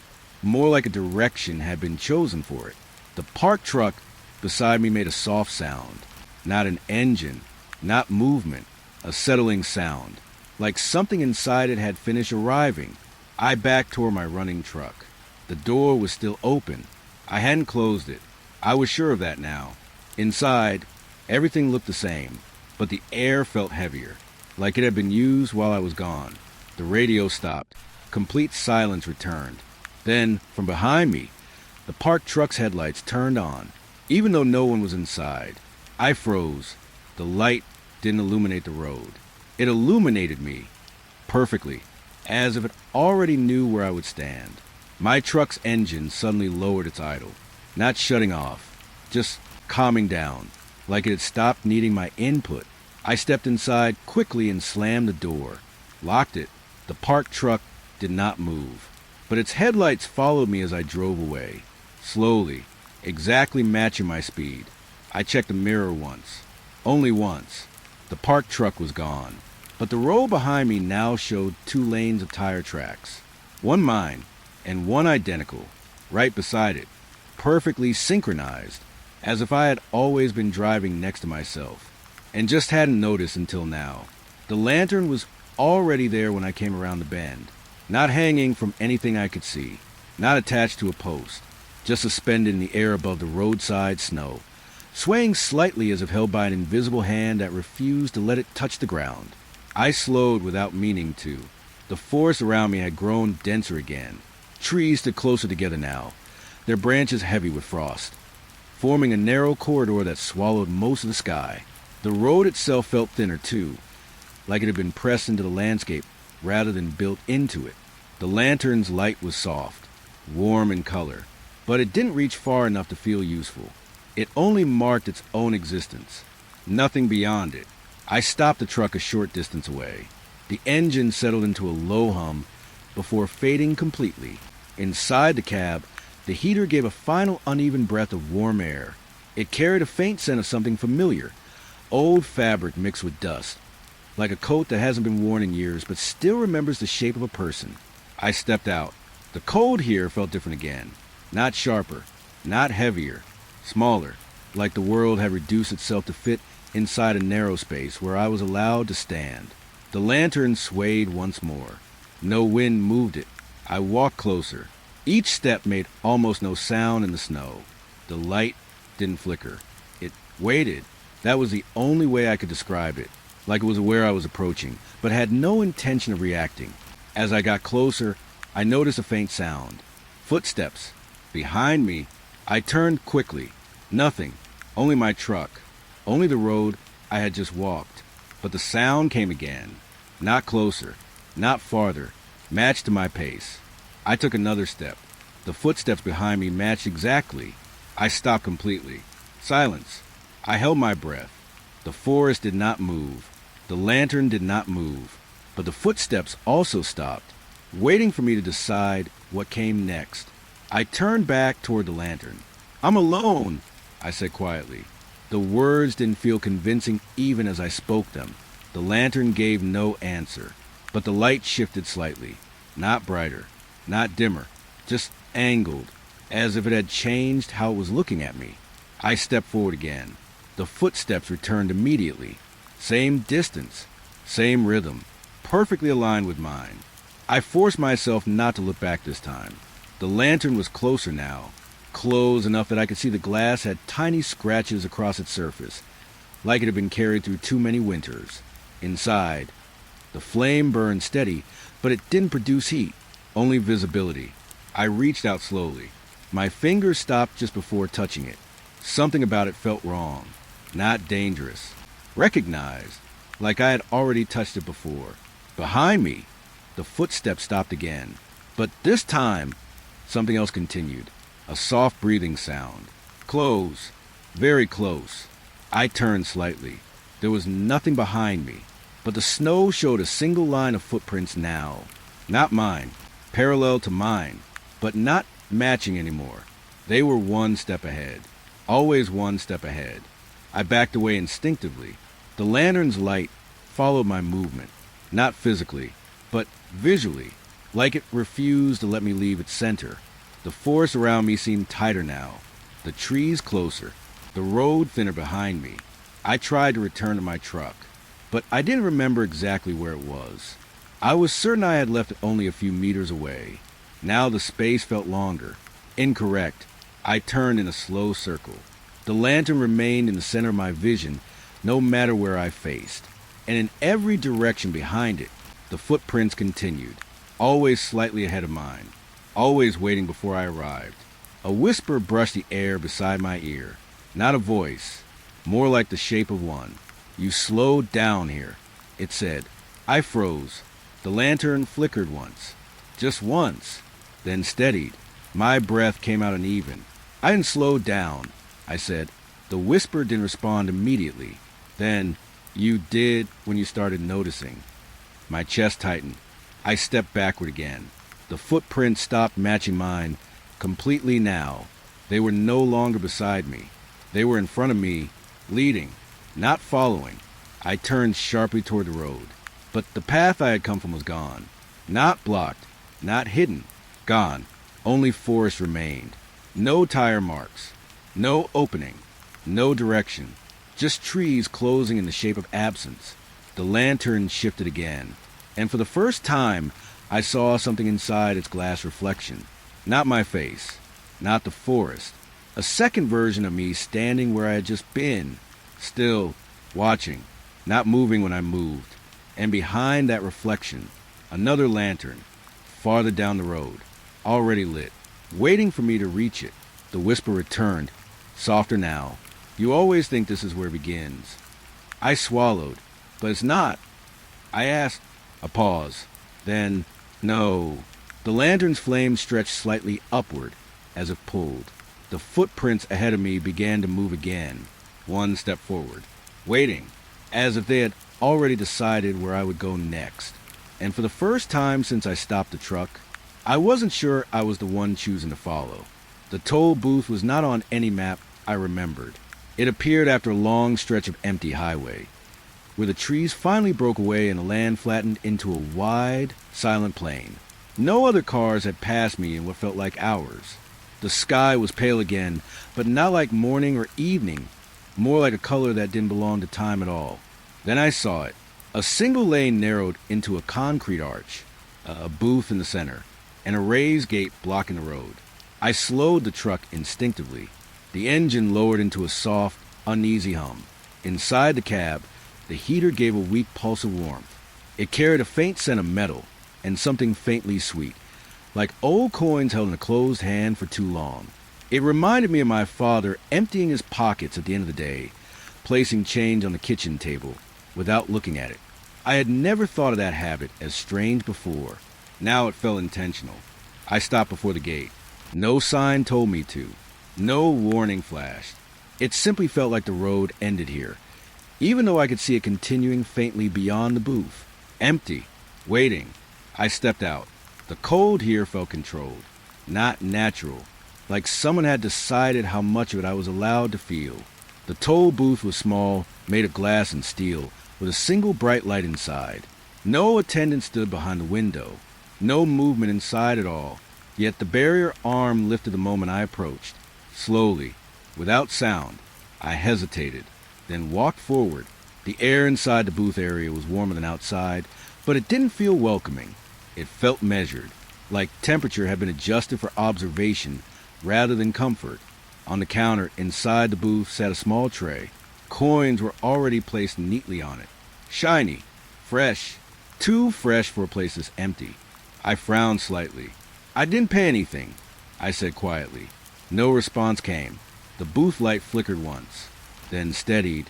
Beside the tray was a printed receipt. I hadn't seen it a second ago. I reached for it slowly. The paper was warm. That stopped me for a moment. Paper should not be warm. I unfolded it. There were no prices, no numbers, only 3 lines. Entry, accepted, continuing balance, pending. My throat tightened slightly. That doesn't make sense, I whispered. The gate behind me lowered halfway, not fully closed, just enough to remind me it existed. I turned back toward my truck, but it wasn't where I left it. It was still there, but now positioned slightly closer to the booth, as if it had moved while I wasn't watching. I stepped backward instinctively. The booth light flickered again, this time longer, and in that flicker, I saw something behind the glass, a shape sitting where no attendant had been before, still facing forward, watching me. I blinked. It was gone. Only empty chair remained. But the coins on the tray had multiplied. I didn't see them appear. I only noticed there were more than before. I backed away from the counter.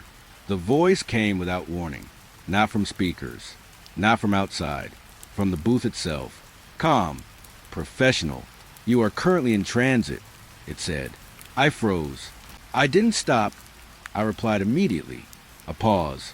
Then, you did, when you were assigned to continue. I stepped closer to the truck again. The gate lifted slightly, then lowered again, responding, not mechanically, decisively, as if reacting to thought instead of movement.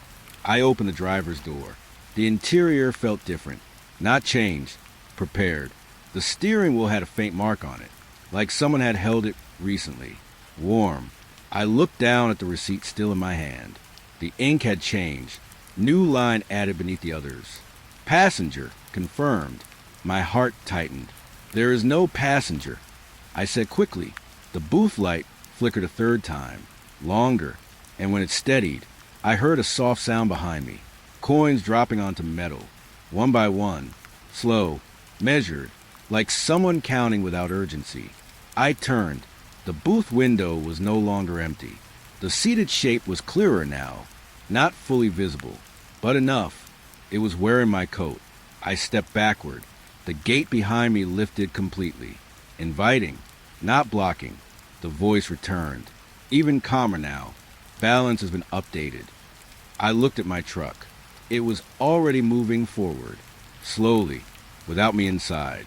The engine running, headlights on, rolling toward the open road beyond the booth. I hadn't touched it. I was still standing here. Yet it was leaving. The booth speaker gave one final line. "Thank you for your passage." The coins on the tray stopped multiplying. They were perfectly arranged now, like a final count had been reached. I turned toward the road ahead. It was empty again, but smoother than before, as if it had been cleared specifically for my return. I stepped back toward my truck, quickly, but the gate closed just before I reached it. Not slamming, just deciding. The booth light dimmed, and in the reflection of the glass, I saw my truck continuing down the highway alone, driving without me, farther and farther away, until the headlights were just a point. Then nothing. The voice spoke one last time, almost gently. "Next toll is ahead." And I realized then the road had not let me pass. It had let me continue without me. The motel sign was already flickering when I saw it through the snowfall. Not welcoming, not bright, just barely alive. A row of empty highways stretched behind me. But the building sat right beside the road like it had always been there, waiting for someone to notice it at exactly the right distance. 2 floors, several rooms, a neon sign that read "Only," vacancy. The rest of the letters were gone, or never existed. I slowed the truck. The engine sounded weaker than before, like it had been running longer than it remembered. Inside the cab, the heater pushed out a faint warmth mixed with scent I couldn't place at first. Then it clicked into memory. Laundry soap from roadside inns I used to stay in as a kid during long trips. Clean sheets, plastic keys, sleep that never felt fully deep. I parked. For a moment, I just stared at the motel. No other vehicles. No lights in any windows. Only that flickering vacancy sign, repeating its broken glow into the snow. I stepped out. The cold felt rehearsed, like it was performing winter rather than being winter. My boots pressed into fresh snow that didn't show where it had fallen from. No wind, no pattern, just accumulation like time had been paused and resumed too many times in the same place. The motel office door was already open. I was sure I hadn't seen anyone open it.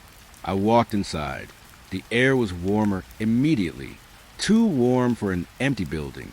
The smell hit me first. Cigarette smoke that wasn't there. Not strong, just present enough to feel like I had walked into a memory instead of a room. The front desk was empty. A bell sat on it. Old. Metal. I didn't touch it.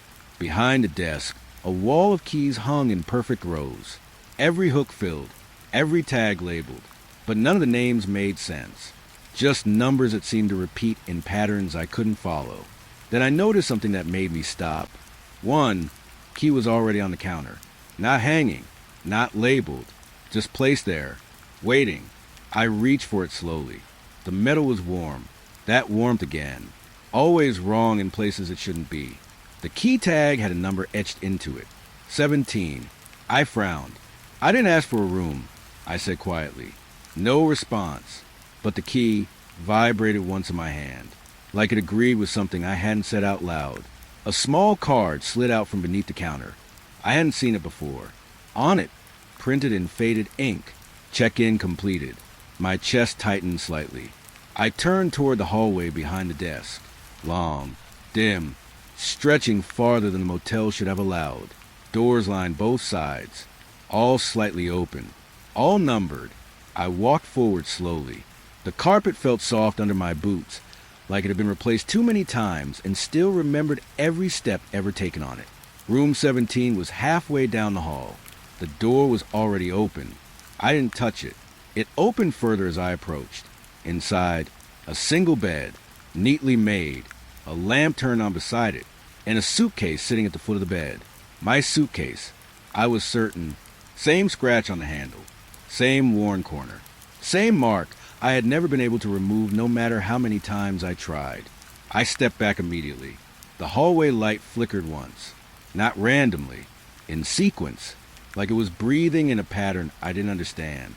Behind me, the front door of the motel clicked shut. I hadn't heard anyone enter.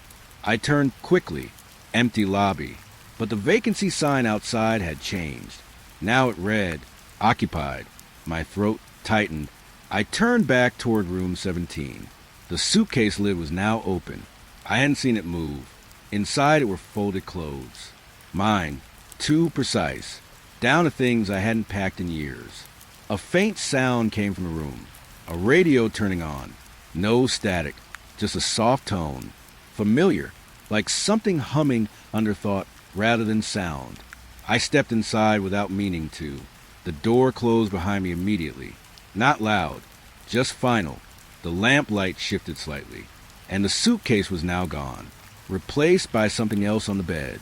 A motel room key card. Numbered. 19. My breath caught. I'm in 17, I said. A pause. Then the radio in the room spoke, without changing volume. You were. I turned slowly. The mirror above the dresser reflected the room perfectly, but in the reflection, I was already lying on the bed, still, not moving, watching me stand in the doorway. The radio voice continued, calm as ever. Rooms update when you arrive.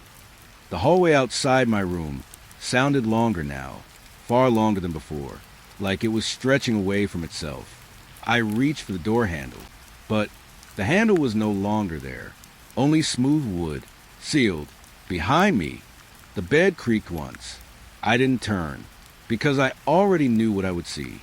The mirror had already shown it, and the radio spoke one last time, almost gently, checkout is not required. The room light dimmed, and somewhere far down the hallway, room 20's door opened on its own. Room 20 was not at the end of the hallway. It was where the hallway decided to become longer. I stood outside room 19 with my hand, still near the sealed where a handle used to be. The air behind me felt tighter than before, like the motel had started holding its breath. The carpet pattern beneath my boots no longer matched anything I could focus on for more than a second. Down the corridor, room 20's door stood open, not wide, just enough. A thin strip of light spilled out onto the floor, pale and steady, like it had been waiting for a long time without expecting me to notice it. I should have stayed in room 19. At least there, I understood the shape of what was wrong. Here, everything felt like it was becoming less explainable the longer I stayed still. I started walking. Each step made a soft shift in the carpet, but the sound didn't travel the same way it should have. It felt delayed, like the hallway was replaying my movement after deciding whether it approved of it. The air carried a faint scent now. Not smoke, not cleaning chemicals. Something closer to ink. Fresh paper left open too long. The kind of smell I used to notice in school libraries when I stayed too late. And the lights were being switched off one section at a time. Room 20's door remained open as I approached. Inside, I could see almost nothing at first. Just a bed, a lamp, and a chair placed directly in the center of the room, facing the wall. Not the bed, not the door, the wall. I stopped at the threshold. The hallway behind me felt farther away now. I didn't turn to confirm it. I didn't want to test what farther meant in a place like this. The lamp inside room 20 clicked on by itself. No flicker, no hesitation, just acceptance. The light revealed more of the room. It was identical to room 19 in layout, but not in feeling. Everything here looked slightly used, like someone had just left and forgotten how to leave completely. On the bed sat a folded set of clothes. My clothes, but arranged differently. Not packed, prepared, like they had been placed for me to wear instead of carry. I stepped inside without realizing I had moved. The door behind me did not close this time. It simply stopped being a boundary. The hallway remained visible, but it no longer felt connected to this room. The chair in the center of room 20 creaked once, even though nothing touched it. The sound was small, but it carried too much intention. I looked toward it. On the seat, a small notebook lay open. I hadn't seen it before. I walked closer slowly. The pages were filled with handwriting that looked familiar in a way I didn't want to understand yet. My handwriting, but not mine from today. Older, repeated, line after line of the same sentence rewritten slightly differently each time. I leaned in. The ink still looked fresh, as if it had been written while I was standing in the hallway. The last line read, "Room 20 is where you stop correcting yourself." My throat tightened. "That doesn't make sense," I said quietly. The lamp brightened slightly in response, not reacting to my words, reacting to my presence. Behind me, I heard the faint sound of the hallway changing again. Not footsteps, not movement, more like structure adjusting itself, like the motel was rethinking how long it needed to be. I turned slightly. The hallway was no longer straight. It had begun to curve, slowly, subtly, as if it had always been that way and I had only just become aware. I stepped away from the notebook. The chair creaked again. This time it turned a few degrees toward me. Not fully, just enough to acknowledge I was no longer where I was supposed to be standing. I felt my pocket instinctively. The key from earlier was still there. Room 17. Room 19. But now it felt heavier, like it had gained importance it didn't have before. The clothes on the bed shifted slightly. Not falling, not disturbed, repositioning themselves, like they were preparing for someone who had just changed their mind. I looked back at the notebook. A new line had appeared beneath the last one. I was certain it hadn't been there a second ago. "You are not late. You are layered." A soft sound came from the chair again. This time, something was sitting in it. I didn't see it enter. I only noticed its presence by the way the air around it stopped behaving like empty space. The notebook page turned on its own, slow, careful, and I realized something that made my stomach drop, slightly. Every page I had read was not past entries. They were future corrections. Behind me, the hallway light dimmed by a fraction, then brightened again, like it was deciding whether I should still be allowed to see it. I stepped backward toward the door, but the door frame had shifted. It was no longer aligned with room 19, or any room I remembered. It now opened into another hallway, one I had not entered. The chair in room 20 made a final soft sound, like it had finished settling, and from it, a voice spoke without turning toward me. Not loud, not deep, just certain. "You don't go back from here," it said. I looked down at the key in my hand. The number had changed, not scratched, not altered, updated. It now read 20. The clothes on the bed unfolded themselves slightly, not fully, just enough to suggest shape, and the hallway behind me stopped being visible at all. Not darkness, not closed, just removed from consideration, as if room 20 had decided there was nothing useful behind me anymore. The notebook closed on its own, and the chair stopped creaking, not because it was still, but because it was finished. I stood there for a long moment without moving, not because I didn't know what to do, but because I understood for the first time that moving might not change anything anymore. And in the silence that followed, the lamp stopped casting light outward. It started casting it inward. Room 21 did not appear like the others. It didn't open. It didn't wait. It simply became the only direction left. One moment I was standing inside room 20, holding a key that no longer felt like mine. The next, the space around me softened in a way that made edges uncertain. The hallway, the bed, the chair, all of it seemed to lose importance, like the motel was no longer interested in keeping its rooms separated. I didn't walk to room 21. I arrived inside it while still standing still. That was the first thing I accepted without resistance. The second was that I was no longer surprised. Room 21 was brighter than the others, but not in a way that felt like light. It was more like clarity had been added to the air itself. Every surface was visible, yet none of it felt solid in the way I remembered solid things to be. There was no door behind me, only the room continuing in both directions at once. The bed was already occupied, not by a body, by an outline of attention. I sat down without deciding to. The mattress accepted my weight without reacting. as if it had been waiting longer than I had been alive. The sheets were smooth, too smooth, like they had never been disturbed and yet had always been used. My hands rested on my knees. I remember noticing how calm they were. That calm felt foreign, but not unwelcome. The lamp in room 21 didn't flicker. It didn't need to. It simply existed at a steady level that made everything else feel like it was adjusting itself around it. On the nightstand sat a glass of water, half full, no condensation, no temperature, just presence. I didn't drink it, but I understood it was mine. The mirror across from the bed was larger than the ones in previous rooms. It filled most of the wall. At first, I didn't look at it directly. I didn't need to. I could feel it watching me the way a space feels occupied, even when silent. Then I did look, and I was already there. Not entering, not arriving, already seated on the bed, hands folded, face calm in a way I don't remember practicing. There was no panic in that version of me, no confusion, only recognition. Like I had finally finished becoming something I had been approaching for a long time. I exhaled slowly. The sound didn't feel like mine anymore.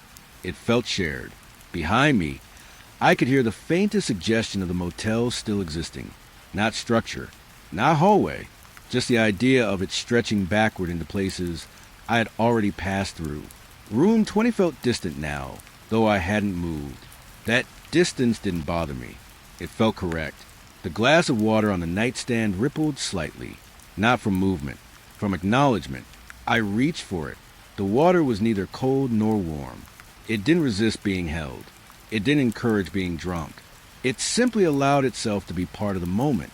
I didn't drink it, but I no longer felt the need to decide. The mirror version of me lifted its head slightly, not to look at me, but to confirm I was still following. I understood that without needing translation. Time and room 21 did not feel like passing. It felt like settling. Like everything I had done before this was still happening somewhere, but no longer required my participation. My thoughts slowed, not from exhaustion, from completion. I noticed something about my reflection then. It wasn't copying me. It was anticipating me. Every motion I considered was already halfway done to glass before I committed to it. That should have felt wrong. It didn't. It felt efficient. The lamp dimmed slightly, not fading, just adjusting to a lower requirement of attention. I realized I was no longer trying to understand where the motel ended. That question had softened into irrelevance. Instead, I found myself noticing the texture of the room, the fabric of the sheets, the faint sound of the glass settling on the nightstand when I placed it down again without remembering deciding to. There was comfort in that repetition. Comfort I had stopped questioning. The mirror version of me finally moved independently. It stood up, walked toward the glass, pressed a hand against it from the inside, not asking to leave, not trapped, just acknowledging separation had been temporary. My chest rose and fell slowly, matching it. The room felt smaller now, but only because it had become complete. Nothing was missing. Nothing needed to be added.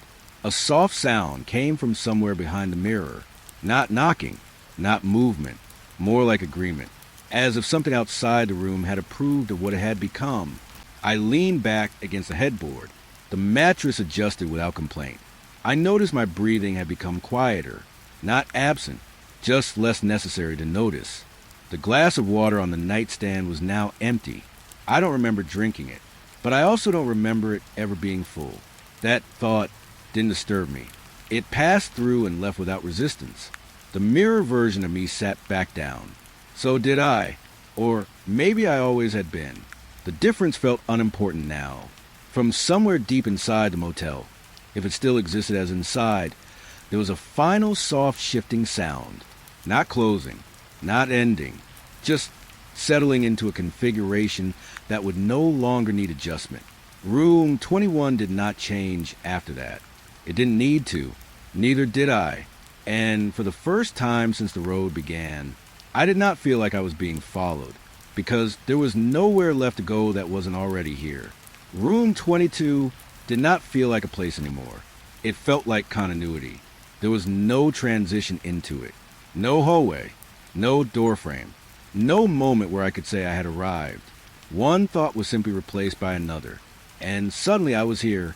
The lighting was softer than room 21, but not dimmer. It was more like the room had learned how to stop insisting on being seen. I didn't reach for it immediately, because I already understood it wasn't for opening anything. It was for confirming something already opened. The mirror reflected all three objects, but the reflection did not treat them as objects. It treated them as stages. I noticed my reflection was now sitting slightly differently, not moving independently, just no longer aligned, as if alignment had stopped being required. The room felt quieter than room 22, not in sound, in intention. It no longer seemed to expect me to interpret it, only to remain within it. I picked up the key. It was warm. That detail no longer surprised me. Warmth had become the default language of objects here. The key had no weight beyond acknowledgement, no texture beyond recognition. I turned it once in my hand. The mirror reflection did not copy the movement. It observed it. That distinction felt complete now, not unsettling. Final. A faint ripple passed through the glass of water. Not movement. Response. I did not drink it, and yet the act of considering it felt recorded. The folded card remained on the nightstand. I didn't open it, but I knew what it said without needing to check. The knowledge was no longer stored in paper. It was distributed through familiarity. The mirror shifted slightly, not positionally, structurally, as if it had decided to show more of what was already there. Behind my reflection, room 22 was still visible, but thinner, like a memory of space rather than space itself. Then room 21. Then room 20, each layer less defined than the last. Not disappearing, just becoming less necessary to distinguish. I exhaled once. The sound no longer felt like mine. It felt shared. The reflection mirrored the exhale, but not in timing. In meaning. I realized then that room 23 was not adding anything new. It was removing the need for distinction between rooms. The mirror spoke without voice. You were never moving through rooms, it said. I didn't respond, because the statement did not require correction. It required recognition. The glass of water was empty again. Or perhaps it had never changed. The key in my hand felt less like an object and more like agreement. The room did not shift anymore. It stabilized. Not into stillness. Into acceptance. My reflection leaned forward slightly, and I did not move. But I also did not remain behind. That difference no longer mattered, because the idea of behind had already dissolved. Room 23 did not continue. It settled. And in that settling, I understood something without needing to think it. There were no more new rooms. Only deeper versions of the same one. Room 24 did not feel like another step. It felt like depth. Not forward. Not backward. Just deeper into something that had already been decided long before I became aware of it. There was no transition. No change in position. Only a quiet realization that the room had thickened around me. Not physically. Perceptually. The air felt slower, but not heavier. The light felt closer, but not brighter. Everything remained exactly where it had been, yet nothing felt separate anymore. The mirror was still in front of me, but I no longer thought of it as a surface. It felt like a shared boundary. My reflection was there, still seated, still calm, but now it no longer felt like another me. It felt like the part of me that had stopped asking where the rest of me went. On the nightstand, there were no objects. Not even absence of objects. Just reduced necessity for them to exist. The glass of water, the key, the folded card, none of it was missing. It simply wasn't required anymore. That distinction mattered more than their presence ever had. I tried to remember room 23. The memory appeared, but not as sequence. It arrived as texture, like feeling fabric without seeing the cloth. Then room 22 followed. Then 21. Then earlier rooms. They were no longer steps I had taken. They were layers I was still inside. The mirror reflected this without effort. Not showing them behind me. Showing them as me. Stacked, overlapping, continuing without separation. My reflection moved slightly. Not toward me. Not away. Just aligning differently with what I was understanding. A soft sound came from somewhere in the room. Not a direction. Not a source. More like the room acknowledging its own structure. I noticed my breathing had changed again. Not slower. Not faster. Just less referenced. It no longer needed to be tracked to confirm presence. I looked at my hands. They were still resting. But the idea that they were mine felt optional. The mirror spoke again. Not through sound. Through recognition that did not require translation. Room 24 is where you stop counting, it said. I did not respond. Because I no longer had anything to measure it against. The concept of counting felt like something that belonged to a version of me that needed separation to understand existence. That version felt distant now. Not gone. Just unnecessary. The reflection stood up. I did not. But I also did not remain seated in contrast to it. The difference was dissolving. Slowly. Carefully. Like a final correction being removed. The mirror no longer showed a single version of me. It showed continuity. Room upon room. Layer upon layer. All existing without order. Just presence. The light in room 24 did not change. But it stopped insisting on definition. Edges softened, not visually, but conceptually. Even the idea of edge felt reduced. I exhaled. The sound did not echo. It integrated. The reflection mirrored it without delay. Not as imitation. As confirmation. I understood then that nothing was arriving anymore. Nothing was progressing.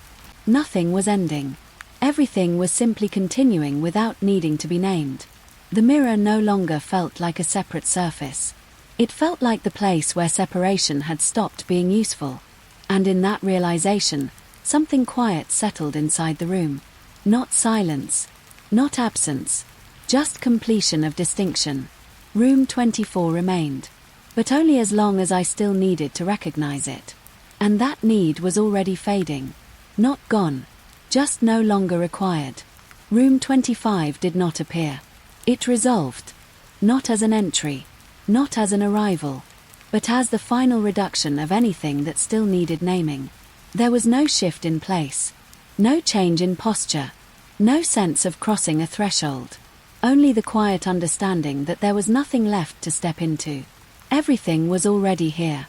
The mirror was not in front of me anymore. Because in front no longer described anything meaningfully. It was simply present in all directions that still mattered. My reflection remained. But it no longer behaved like a counterpart. It no longer mirrored. It completed. I noticed I was no longer observing it. Nor was it observing me. That distinction had dissolved somewhere between thought and recognition. On what used to be the nightstand, there was nothing to retrieve. Nothing to hold. Nothing to confirm. The absence of objects did not feel empty. It felt resolved. Even memory of the glass of water, the key, the folded cards, they no longer appeared as missing things. They appeared as unnecessary references. And then even that framing softened. I tried to recall room 1. But room 1 did not arrive as a beginning. It arrived as one variation among many that had never been separate to begin with. The motel was no longer a sequence. It was a single continuous condition. The mirror reflected this without effort. Not showing past rooms. Not showing depth. Just showing sameness expressed in different forms of understanding. My reflection shifted slightly. But there was no before or after the movement. Only continuity adjusting itself to awareness. A thought formed, quietly, without pressure. There is nothing left to follow. And immediately, even the concept of following loosened. Not removed. Just no longer central. The light in what had been room 25 did not dim or brighten. It simply stopped referencing change. I exhaled.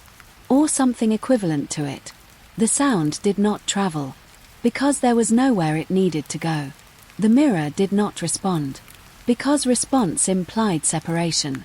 Instead, there was recognition. Not of me. Not of it. But of the fact that distinction had finished serving its purpose. And in that recognition, the motel, if it could still be called that, stopped behaving like a place. It became a settled state. Not ending. Not continuing. Just fully expressed. There were no more rooms ahead. Not because they were gone, but because they no longer required order to exist. And for the first time since the road began, there was nothing left to arrive at. Only the quiet understanding that I had never really been moving through anything at all.